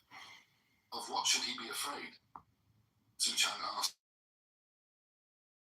The master said, "Make conscientiousness and truth your guiding principles, and thus pass on to the cultivation of duty to your neighbor. This is exalted virtue." The master said, "The nobler sort of man emphasizes the good qualities in others and does not accentuate the bad. The inferior sort." Su Chang asked, "What must a man do in order to be considered distinguished?" The master said, "What do you mean by the term distinguished?" Su Chang replied, "I mean one whose fame fills the private circle and the state at large." The master said, "That is notoriety, not distinction. The man of true distinction is simple, honest, and a lover of justice and duty. He weighs men's words and observes the expression of their faces. He is anxious to put himself below others. Such a one is truly distinguished in his private and his public life. As to the man who is merely much talked about, he puts on an appearance of charity and benevolence, but his actions belie it. He is self-satisfied and has no misgivings. Neither in private nor in public life does he achieve more than notoriety." Su Kung asked a question about friendship. The master said, "Be conscientious in speaking to your friend, but tactful in your efforts to guide him aright. If these fail, stop. Do not court a personal rebuff." The Duke of Shay addressed Confucius, saying, "We have an upright man in our country. His father stole a sheep, and the son bore witness against him." "In our country," Confucius replied, "uprightness is something different from this. A father hides the guilt of his son, and a son hides the guilt of his father. It is in such conduct that true uprightness is to be found. Fan Chi asked a question about moral virtue. The master said, "In private life, show self-respect.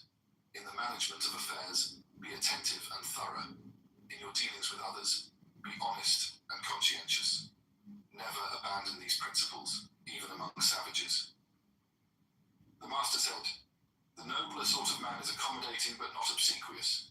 The inferior sort is obsequious but not accommodating. The nobler sort of man is easy to serve yet difficult to please. Who seeks to please him in wrongful ways will not succeed. In exacting service from others, he takes account of aptitudes and limitations. The baser sort of man is difficult to serve yet easy to please. Who seeks to please him in any wrongful way will assuredly succeed, and he requires absolute perfection in those from whom he exacts service. The nobler sort of man is dignified but not proud. The inferior man is proud but not dignified." Xian said, "To refrain from self-glorification, to subdue feelings of resentment, to control selfish desire, may this be held to constitute perfect virtue?" The master said, "These things may certainly be considered hard to achieve, but I am not so sure that they constitute perfect virtue." The master said, "A man of inward virtue will have virtuous words on his lips, but a man of virtuous words is not always a virtuous man. The man of perfect goodness is sure to possess courage, but the courageous man is not necessarily good. Can true love be anything but exacting? How can our sense of duty allow us to abstain from admonition? The nobler sort of man tends upwards, tends downwards. The princely type of man is modest in his speech, but liberal in his performance. The princely man has three great virtues, which I cannot claim for myself. He is truly benevolent and is free from care. He is truly wise and is free from delusions. He is truly brave and is free from fear." "Nay," replied Tsukung, "these virtues are our master's own." The master said, "Is not he a sage who neither anticipates deceit nor suspects bad faith in others, yet is prompt?" Someone asked, "How do you regard the principle of returning good for evil?" The master said, "What, then, is to be the return for good? Rather should you return justice for injustice." Zulu asking about the conduct of the princely man.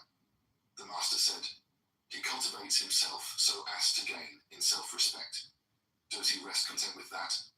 He cultivates himself," was the reply, "so as to give happiness to others. And is he content with that? He cultivates himself so as to confer peace and prosperity on the whole people."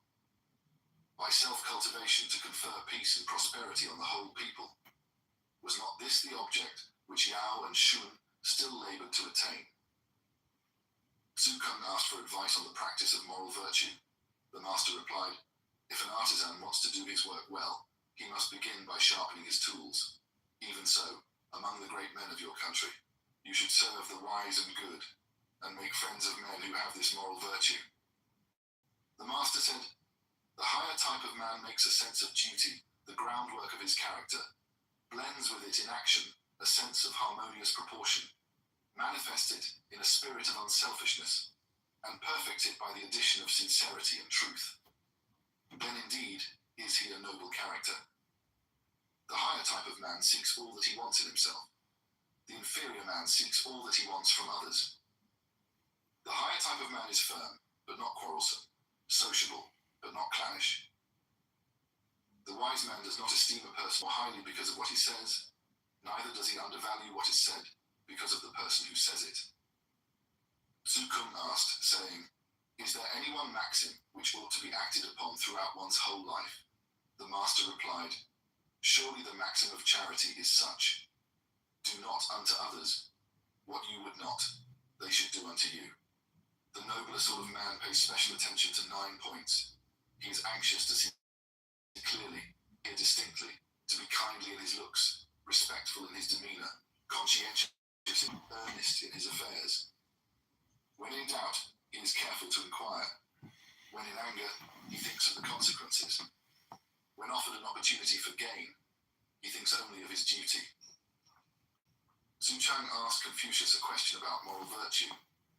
Confucius replied, "Moral virtue simply consists in being able, anywhere and everywhere, to exercise 5 particular qualities." Asked what these were, he said, "Self-respect, magnanimity, sincerity, earnestness, and benevolence. Show self-respect, and others will respect you. Be magnanimous, and you will win all hearts. Be sincere, and men will trust you. Be earnest, and you will achieve great things. Be benevolent, and you will be fit to impose your will on others." Zulu asked, "Does not the princely man value courage?" The master said, "He puts righteousness first. The man of high station who has courage without righteousness is a menace to the state. The common man who has courage without righteousness is nothing more than a brigand." Zukung asked, "Has the nobler sort of man any hatreds?" The master replied, "He has. He hates those who publish the faults of others. He hates men of low condition who vilify those above them. He hates those whose courage is unaccompanied by self-restraint. He hates those who are audacious but narrow-minded. And you, Tzu," he added, "have you also your hatreds?" "I hate," replied the disciple, "those who think that wisdom consists in prying and meddling, courage in showing no compliance, and honesty in denouncing other men." Ritz Fresh Facts are for snacking go-getters. Where you go, they go too. So go get 'em. Ritz Fresh Facts. Ritz that you can take with you. Grab my game changer for visibly improved skin in 14 days. Like hyaluronic body wash. Personalia. In his moments of leisure, the master's manner was uniformly cheerful and smiling. If the master happened to be dining beside one who was in mourning for his parents, he never ate a full meal.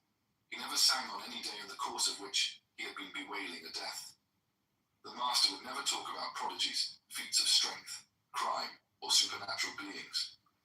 The master made 4 things the subject of his teaching: a knowledge of literature and the arts, conduct, conscientiousness, and truthfulness.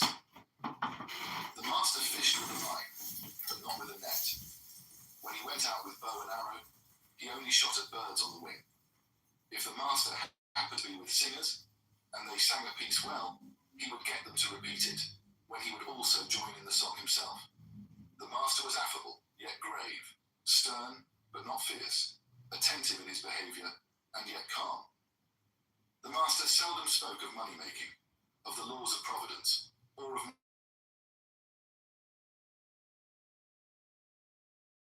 He would have no shalls, no musts, no certainties, no eyes. Whenever the master saw a person in mourning, or in official robes, one who was blind, he would at once rise from his seat, even though the other were his junior, or if he passed them in the street, he would quicken his step.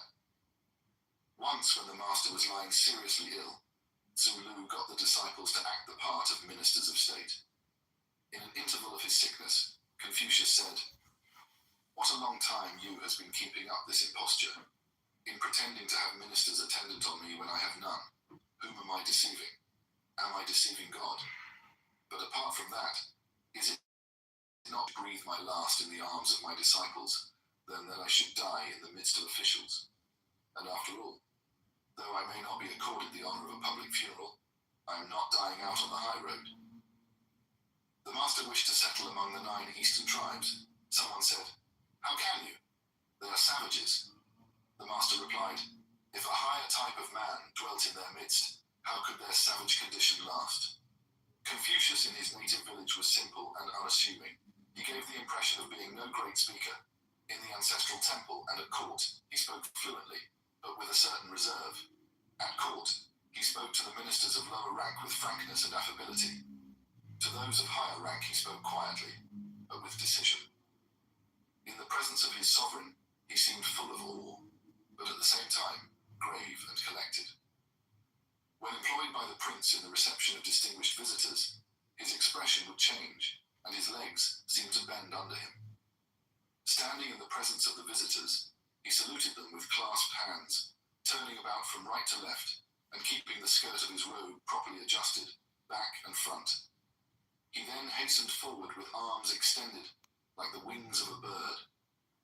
When a visitor departed, He would report in that sense to the prince, saying, "The visitor is not looking back."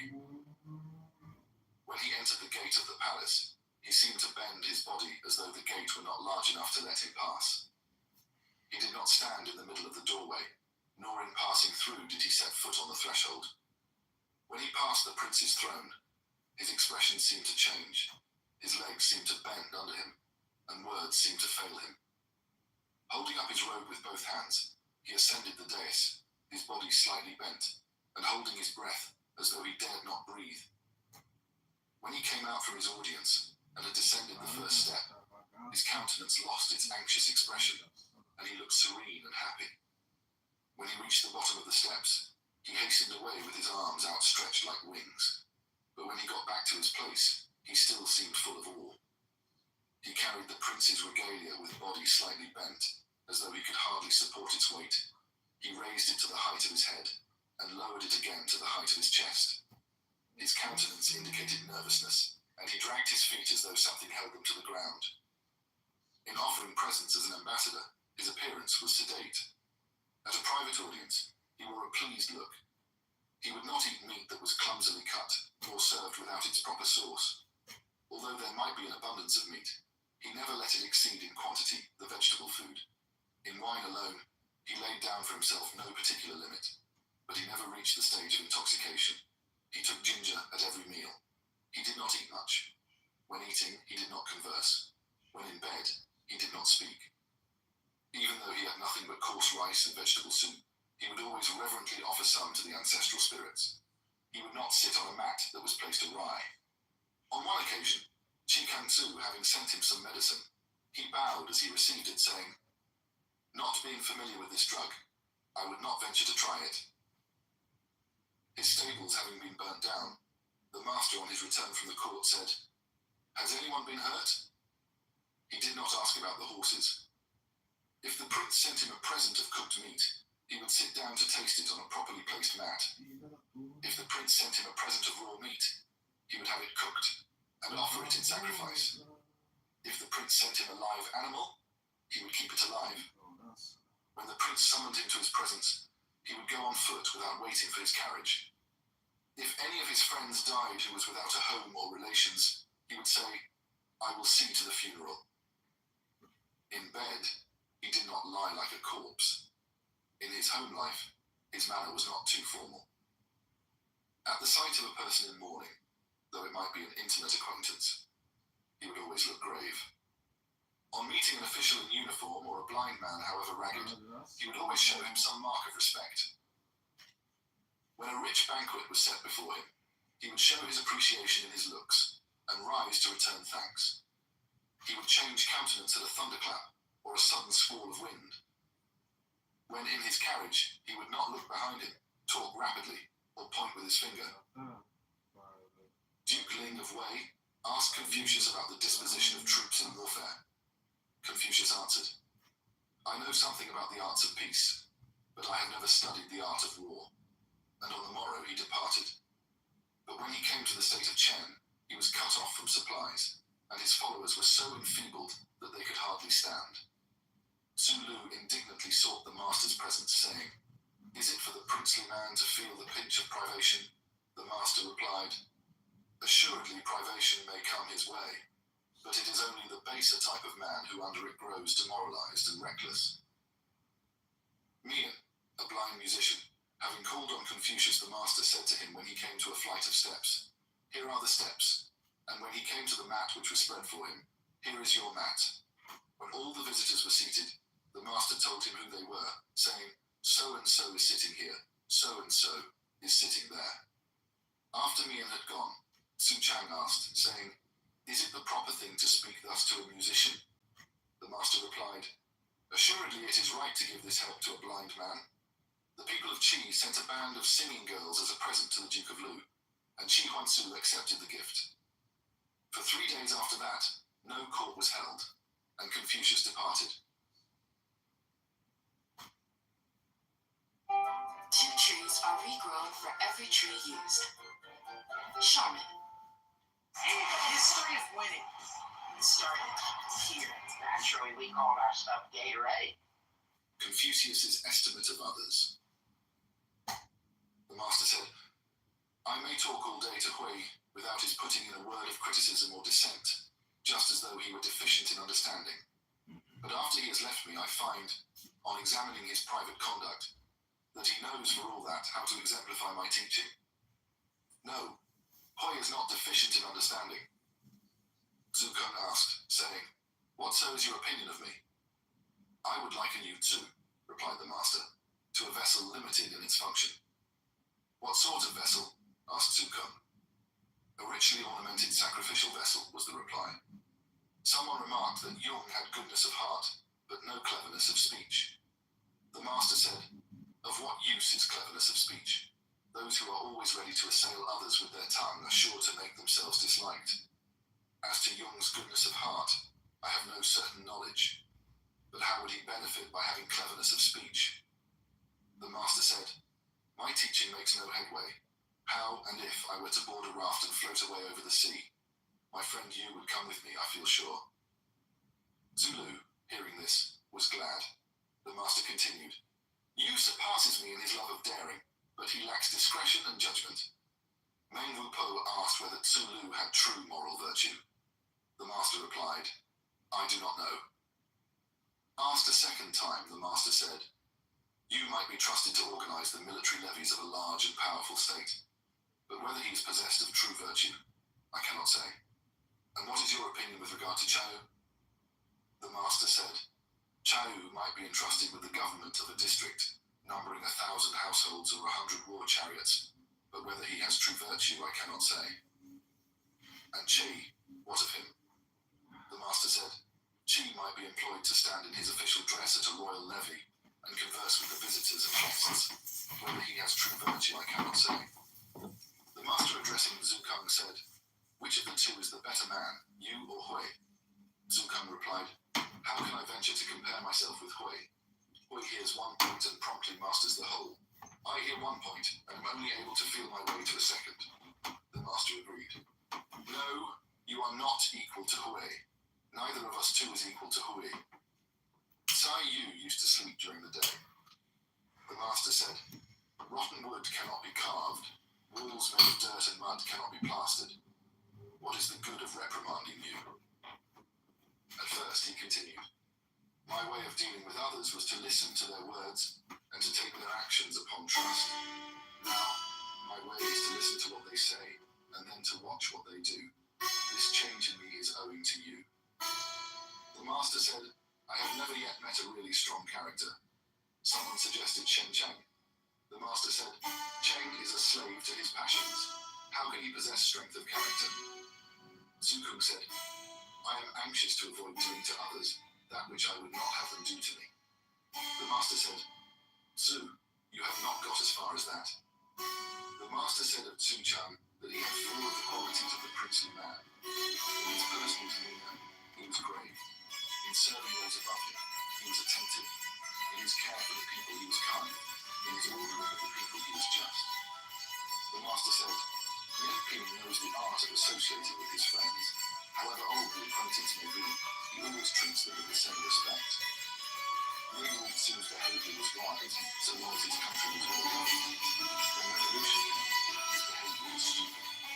His wisdom may be equalled by others, but his stupidity is no longer the imitation. Hawaii and Xinjiang were accountable countries, and therefore their enemies were few. Who will say that Wen Qingkao was an upright man? When asked by somebody for some vinegar, he went and begged it of a neighbor, and gave this to the man who had asked him. For the space of 3 months together, Hui would not deviate in spirit from the path of perfect virtue. My other disciples may attain this height once in a day or in a month, but that is all.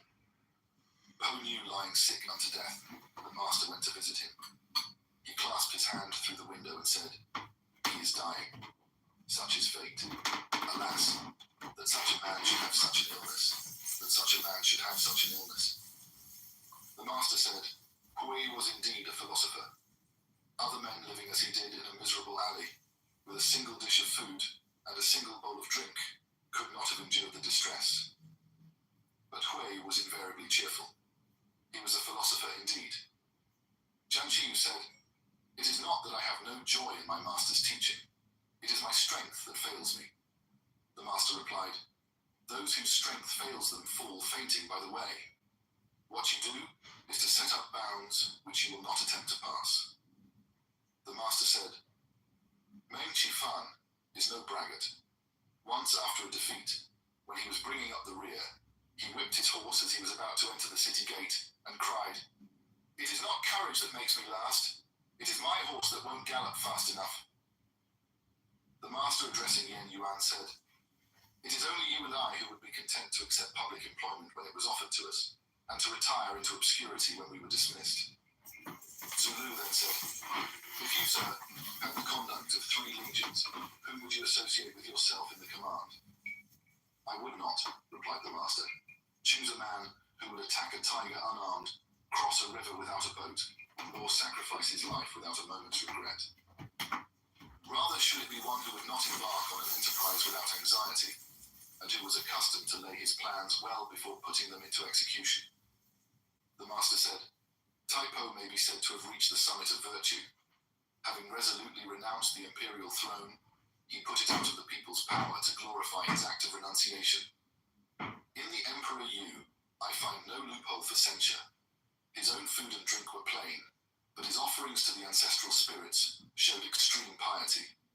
His own garments were poor, but his robes and cap of state were extremely fine. His own dwelling was humble, but he spent all his strength on the construction of public canals and watercourses. I find no loophole for censure in you. After the word had gone forth, Hui was never backward in his deeds. The master speaking of Yen Yuan said, what a loss. I used to see him ever progressing and never coming to a standstill. The master said, you, I fancy, is a man who would stand up, dressed in shabby garments quilted with hemp, among people attired in furs of fox and badger, and not be ashamed. Hating none and courting none, how can he be other than good? As Zulu kept constantly humming over this line, the master said, this rule of conduct is not enough by itself to constitute goodness. The master said, none of those who accompanied me on the journey to the states of Chen and Tsai come to learn from me now. Distinguished for their virtuous conduct were Yen Yuan, Min Tzuchien, Jian Ponyu, and Chen Kun; for their skill in speaking, Tsai Wo and Su Kun; for their administrative powers, Jian Yu and Qilu; for their literary attainments, Su Yu and Su Xia. But he does not help me. He takes such delight in everything I say. What noble piety is that of Min Tzuchien? Other men speak of him in exactly the same terms as his own parents and his own brethren. When Yen Yuan died, the master wept with passionate grief, so that those who were with him said, Master, your sorrow is too passionate. Is it too passionate? He replied. Whose death shall be a cause for violent grief, if not this man's? On one occasion, they were standing in attendance on the master Min Tzu, looking gentle and mild, Sulu looking upright and soldierly, Jian Yu and Su Kun looking frank and affable. The master was pleased. A man like you, he remarked, will not come by a natural death. The master said, why is Yu playing his martial music at my door? The disciples began to lose their respect for Zulu, whereupon the master said, Yu has ascended the steps of the temple, though he has not yet reached the inner sanctuary. Zhu Kung asked which was the man of greater worth, Shi or Shang. The master replied, Shi exceeds, and Shang falls short. Then Shi is the better of the two. The master said, to exceed is as bad as to fall short. The head of the Qi clan was already richer than Cho Kung, yet Chu kept levying taxes for him and adding to his wealth. He is no disciple of mine, said the master. My children, you may beat the drum and attack him. The master said, Hui reaches the verge of perfection, yet he is often in great want. Su does not resign himself to the will of heaven, yet his worldly goods continue to increase. His judgments, however, frequently hit the mark. Zulu asked if he should at once put the precepts which he heard into practice. The master said, there are your father and elder brothers to consult first. Why should you be so impatient to act on what you hear? Jian Yu asked the same question, and the master said, yes, act at once according to the instruction that is given to you. Kun Hashihua then said, When you asked if he should put the precepts which he heard into practice, you replied, sir, that he had his father and elder brothers to consult first. When Chiu asked the same question, you said, act at once according to the instruction that is given to you. Now I am puzzled and beg for an explanation. The master replied, Chiu is apt to hang back, therefore I press him on. Yu has eagerness enough for two, therefore I hold him back. Chi Tzujan asked if Chung Yu and Jun Chiu could be termed great ministers. The master said, I thought you had something extraordinary to ask about, and now it turns out to be a question about you and Chiu. What men call a great minister is one who serves his prince according to the principles of truth and virtue, and when that is impossible, resigns. You and Chiu, however, can only be termed ordinary officials, which is as much as to say that they will always obediently follow their master's will. The master replied, they would not follow him so far as to commit parricide or regicide. The master said, Yu is the man to settle a long litigation in a few words. Sukun was fond of weighing other men's merits and defects. The master said, surely Tsu must be a very great sage. Personally, I have no time for this.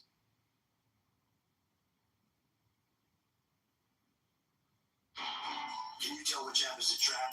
Google Play can. Download apps, not traps. Let's make these delicious melty chocolate and marshmallow bites with my favorite Ritz crackers. I love the fresh sacks because not only do they taste super fresh, they're also portioned to minimize waste. Just spread some marshmallow fluff, add a little chocolate, pop them in the air fryer, and in just minutes you have this warm, ooey gooey, crunchy bite that will be a hit at any gathering with your friends. These are the most delicious treats, easy to make and so yummy. Government and public affairs.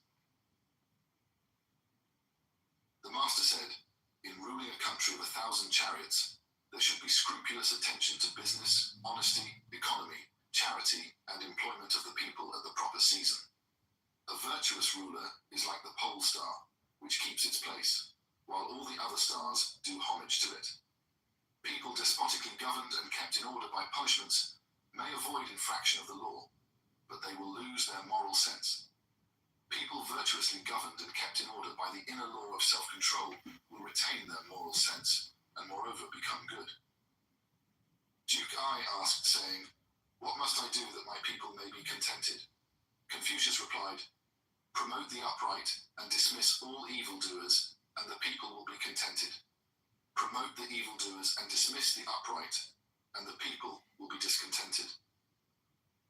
Shi Kang-tzu asked, by what means he might cause his people to be respectful and loyal, and encourage them in the path of virtue. The master replied, conduct yourself towards them with dignity, and you will earn their respect. Be a good son and a kind prince, and you will find them loyal. Promote the deserving, and instruct those who fall short, and they will be encouraged to follow the path of virtue. Someone, addressing Confucius, said, why, sir, do you take no part in the government? The master replied, what does the book of history say about filial piety? Do your duty as a son and as a brother, and these qualities will make themselves felt in the government. This, then, really amounts to taking part in the government. Holding office need not be considered essential. The people can be made to follow a certain path, but they cannot be made to know the reason why. Tzu Kung asked for a definition of good government. The master replied, it consists in providing enough food to eat, in keeping enough soldiers to guard the state, and in winning the confidence of the people. And if one of these three things had to be sacrificed, which should go first? The master replied, sacrifice the soldiers. And if of the two remaining things one had to be sacrificed, which should it be? The master said, let it be the food. From the beginning, men have always had to die. But without the confidence of the people, no government can stand at all. Qing, Duke of the Qi state, questioned Confucius on the art of government. Confucius replied, let the sovereign do his duty as a sovereign, the subject his duty as a subject, the father his duty as a father, and the son his duty as a son. A good answer, said the Duke. For unless sovereign and subject, father and son do their respective duties, however much grain there may be in the land, I could obtain none to eat. Su Chang put a question about the art of governing. The master said, devote yourself patiently to the theory and conscientiously to the practice of government. Shi Kang Tzu asked Confucius for advice on the subject of government. Confucius replied, to govern is to keep straight. If you, sir, lead the people straight, which of your subjects will venture to fall out of line? Shi Kang Tzu, being vexed by robbers, asked Confucius for his advice. Confucius replied, saying, if you, sir, can check your own cupidity, there will be no stealing, even though rewards should be offered for theft. Shi Kang Tzu questioned Confucius on a point of government, saying, ought not I to cut off the lawless in order to establish law and order? What do you think? Confucius replied, sir, what need is there of the death penalty in your system of government? If you showed a sincere desire to be good, your people would likewise be good. The virtue of the prince is like unto wind, that of the people like unto grass. For it is the nature of grass to bend when the wind blows upon it. Zulu asked for a hint on the art of governing. The master replied, take the lead and set the example of diligent toil. Asked for a further hint, he said, be patient and untiring. Chung Kung, being prime minister to the head of the Qi clan, asked for advice on governing. The master said, make a point of employing your subordinates, overlook trifling mistakes, raise to office worthy and able men. But, said Chung Kung, how am I to discover these worthy men and single them out for promotion? Promote those that you know, was the reply. As for those that you do not know, will not their claims be brought before you by others? Zulu said, the Prince of Wei is waiting, sir, for you to take up the reins of government. Pray, what is the first reform you would introduce? The master replied, I would begin by defining terms and making them exact. Oh, indeed, exclaimed Zulu. But how can you possibly put tiling straight by such a circuitous route? The master said, how unmannerly you are, you. In matters which he does not understand, the wise man will always reserve his judgment. If terms are not correctly defined, words will not harmonize with things. If words do not harmonize with things, public business will remain undone. If public business remains undone, order and harmony will not flourish. If order and harmony do not flourish, law and justice will not attain their ends. If law and justice do not attain their ends, the people will be unable to move hand or foot. The wise man therefore frames his definitions to regulate his speech, and his speech to regulate his actions. He is never reckless in his choice of words. Fan Chi asked to be taught the art of husbandry. The master said, any farmer can teach you that better than I can. He then asked to be taught gardening. The master said, any gardener will teach you that better than I can. Fan Chi, having gone out, the master said, what a small-minded man is Fan Shu. If the ruler is addicted to modesty and self-control, his people will not permit themselves to be irreverent. If the ruler loves justice and duty, his people will not venture to be unruly. If the ruler loves sincerity and good faith, the people will not be slow to respond.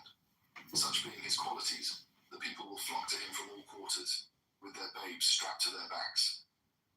What need for him to know the art of husbandry? The master said, if the ruler is personally upright, his subjects will do their duty unbidden. If he is not personally upright, they will not obey, whatever his bidding. When the master went away, Jiang Yu drove his carriage. The master said, what an abundant population. Jiang Yu said, now that the people are so abundant, what is the next thing to be done? Enrich them, said Confucius.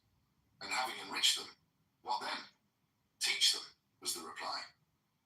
The master said, if a country had none but good rulers for 100 years, crime might be stamped out and the death penalty abolished. How true this saying is. If a kingly sovereign were to appear, by the end of one generation, natural goodness would prevail. If a man can reform his own heart, what should hinder him from taking part in government? But if he can... Experience the essence of comfort at New Lot Business Lounge at Chicago O'Hare Airport. Comfortable space for work and relaxation. high-speed Wi-Fi and charging stations, a variety of Polish and local dishes. We welcome all airline passengers. Buy your pass now. The Swift from Power Mop has hundreds of strips. Scrub away sticky messes, even from grout lights. Cannot reform his own heart. What has he to do with reforming others? Duke Ting asked if there was a single sentence by which a country might be made to flourish. Confucius answered, "No single sentence can be expected to have such a virtue as this, but there is the common saying. To be a good king is difficult. To be a good minister is not easy. He who realizes the difficulty of being a good king, has he not almost succeeded in making his country prosper by a single sentence?" "Is there a single sentence," continued the Duke, "by which a country can be ruined?" Confucius answered, "No such power can reside in any single sentence. But there is a saying, 'I have no joy in kingly rule. I rejoice only because none can oppose my will.' Now if the king's will is good, and none opposes it, all may be well. But if it is not good, and yet none opposes it, has he not almost succeeded in ruining his country by a single sentence?" The Duke of Shay asked about the conditions of good government. The master said, "Government is good when it makes happy those who live under it and attracts those who live far away." Su Xia, when governor of Chufu, asked for advice on government. The master said, "Do not try to do things in a hurry. Do not be intent on small gains. What is done quickly is not done thoroughly, and if small gains are considered, great things remain unaccomplished." Zulu asked about the service due to a prince. The master said, "Use no deceit, but if you oppose him openly." The master said, "If the ruler cherishes the principle of self-control, the people will be docile to his commands." Shun was one who did nothing, yet governed well. For what, in effect, did he do? Religiously self-observant, he sat gravely on his throne, and that is all. In serving your prince, make the actual service your first care, and only put the emolument second. The head of the Qi clan was on the point of attacking the small principality of Chuan Yu. Zhang Yu and Qi Lu came to see Confucius and said, "Our lord is going to have trouble with Chuan Yu." Confucius said, "Is it not you, Qi, who are to blame in this?" The ancient kings long ago made Chuan Yu the center of the worship of the eastern Meng Mountain, and moreover, it is situated within the territory of Lu. Its ruler has independent priestly functions. What right have you to attack it?" Zhang Yu replied, "It is the will of our master. We, his ministers, have neither of us any wish to act thus." "Chiu," said Confucius, Chou Jen had a saying, "If you are capable of displaying energy, hold office. If not, resign. Of what use is that minister likely to be, who does not sustain his master in the presence of danger, or support him when about to fall? Besides, what you say is wrong. If a tiger or a wild buffalo escapes from its cage, if a tortoise shell or jade ornament is smashed in its casket, whose fault is it, pray?" Zhang Yu replied, "But Chuan Yu is strongly fortified, and close to our own town of Pai. If we do not take it now, it will cause trouble to our descendants in a later generation." Confucius rejoined, "Chiu, an honest man hates your hypocrite, who will not openly avow his greed, but tries instead to excuse it. I have heard that the ruler of a state or of a clan is troubled not by the smallness of its numbers, but by the absence of even-handed justice, not by poverty, but by the presence of discontent. For where there is justice, there will be no poverty. Where there is harmony, there will be no lack in numbers. Where there is content, there will be no revolution. This being the case then, if outlying communities resist your authority, cultivate the arts of refinement and goodness in order to attract them, and when you have attracted them, make them happy and contented. Now you two, you and Chiu, are aiding and abetting your master. Here is an outlying community which resists your authority, and you are unable to attract it. Partition and collapse are imminent in your own state, and you are unable to preserve it intact. And yet you are planning military aggression within the borders of your country.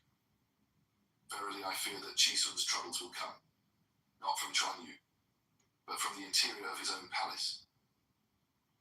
When the master came to Wu Cheng, he heard the sound of singing and stringed instruments. He was pleased, but said with a smile, "Is it necessary to take a poleaxe to kill a fowl?" Zhu Yu replied, "Some time ago, sir, I heard you say that the study of true principles made the ruler beneficent, and men of the lower class easy to govern." "My children," said the master, "Yen is right. What I said was only in jest." Su Chang asked Confucius, saying, "What are the essentials of good government?" The master said, "Esteem the 5 excellent, and banish the 4 evil things. Then you will become fit to govern." Su Chang asked, "What are the 5 excellent things?" The master replied, "The wise and good ruler is benevolent without expending treasure. He lays burdens on the people without causing them to grumble. He has desires without being covetous. He is serene without being proud. He is awe-inspiring without being ferocious. He is benevolent without expending treasure." What does that mean? The master replied, "He simply follows the course which naturally brings benefit to the people.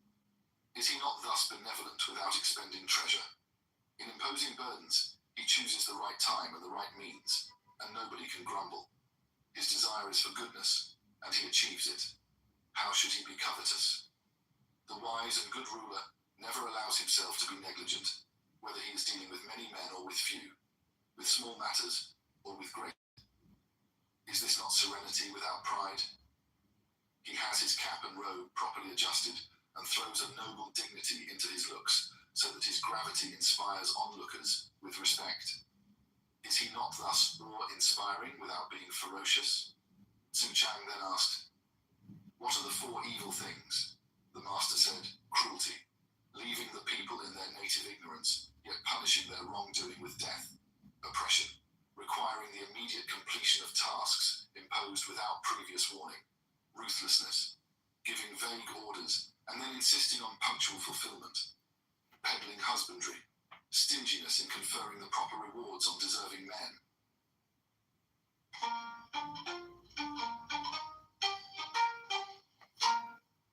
Zero works 24/7 to attract and trap flying insects.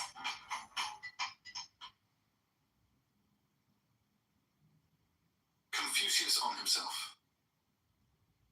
The master: "I will not be grieved that other men do not know me. I will be grieved that I do not know other men." At 15, my mind was bent on learning. At 30, I stood firm. At 40, I was free from delusions. At 50, I understood the laws of providence. At 60, my ears were attentive to the truth. At 70, I could follow the promptings of my heart without overstepping the mean. Tzu Kung was for doing away with the customary sacrifice of a sheep on the first day of the month. The master said, "Ah, Tzu, you grudge the loss of a sheep, but I grudge the loss of a ceremony." The master said, "In any hamlet of a dozen houses, you will surely find men as honest and conscientious as myself, though they may not be so devoted to ethical study." The master having gone to visit Nan Tzu, Tzu Lu was displeased. Thereupon Confucius swore a solemn oath, saying, "In whatsoever I have sinned, may I be abominable in the sight of God." The master said, "My function is to indicate, rather than to originate. Regarding antiquity as I do with trust and affection, I would venture to compare myself with our ancient patriarch Peng Tzu. The unpretentious hiving of wisdom, patient self-cultivation, and untiring instruction of others. To which of these can I make any claim? The failure to cultivate virtue, the failure to examine and analyze what I have learnt, the inability to move towards righteousness after being shown the way, the inability to correct my faults. These are the causes of my grief. Alas, what a falling off is here.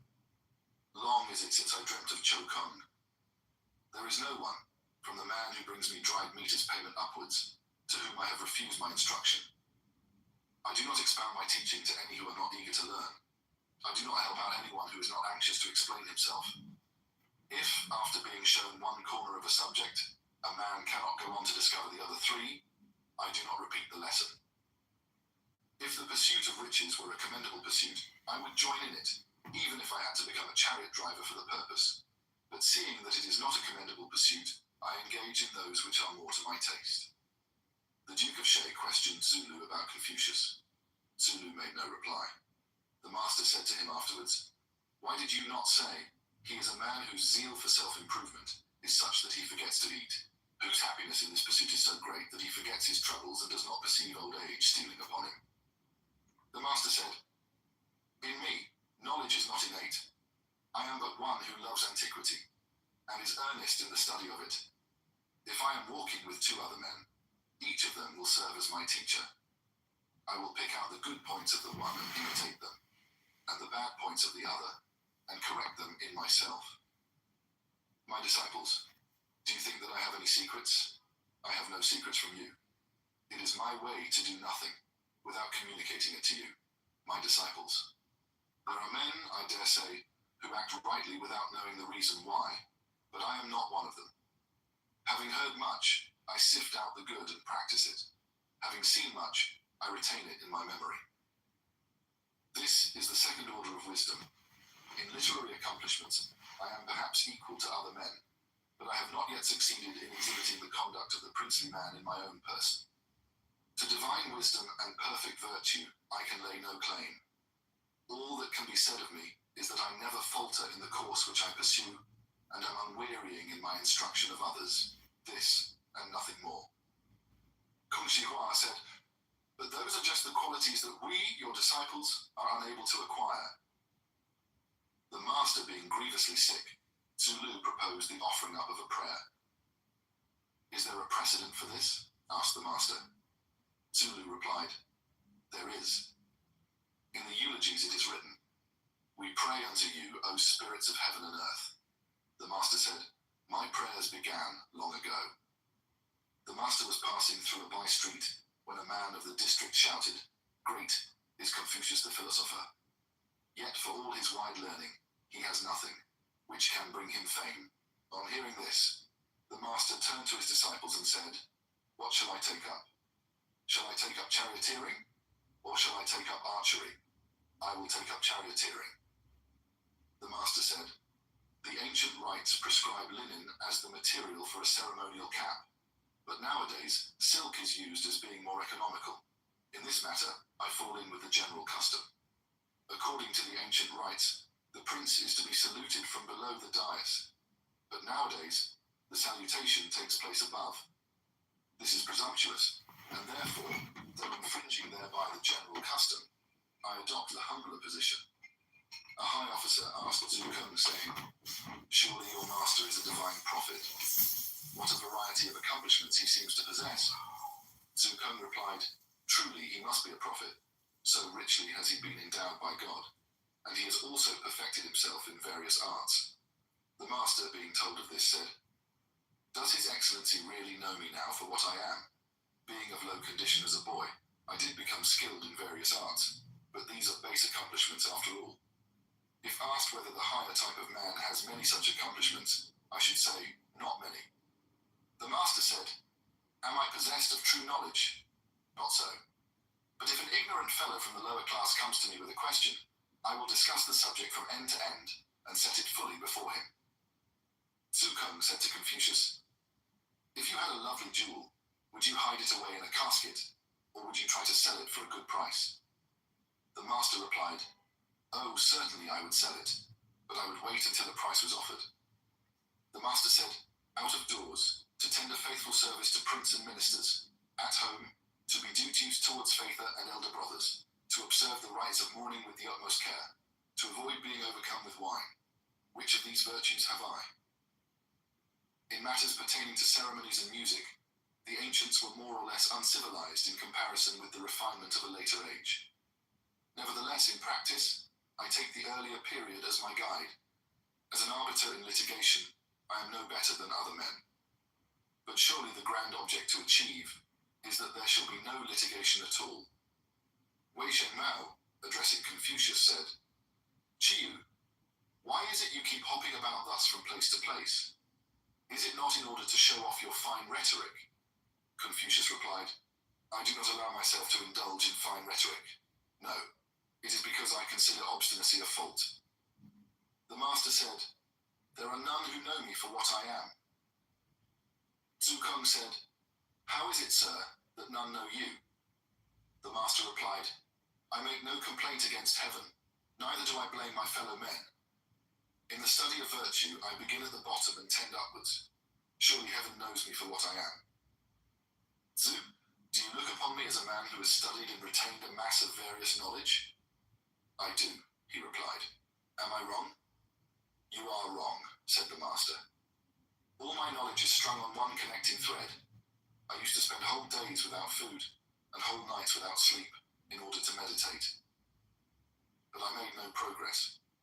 Study, I found, was better. Pai Si sent an invitation to Confucius, and the master wished to go.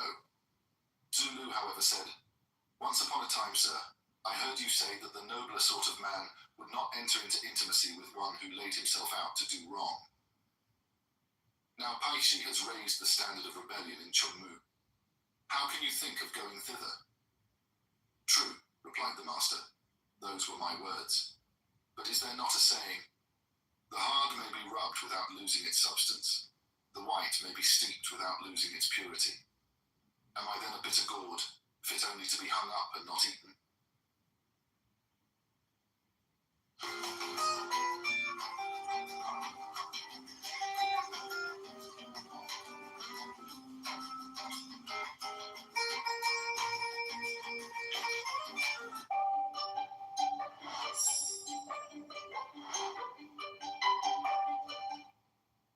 Confucius as seen by others. Zuchin asked Zukun, saying, Whenever our master comes to any new country, he is sure to find out all about its method of government. Does he seek this information himself, or is it voluntarily proffered? Zukun replied, Our master gains his information because he is so genial and good, so full of deference, modesty, and regard for others. In seeking information, how differently does he behave from ordinary men? The master, having gone up into the grand temple, asked questions about everything. Someone remarked, Who says that the son of the citizen of Chu has any knowledge of ceremonial observances? He comes to the temple and asks about everything he sees. Hearing the remark, the master said, This in itself is a ceremonial observance. The prefect of the frontier in the town of Ai asked to be introduced to Confucius, saying, I have never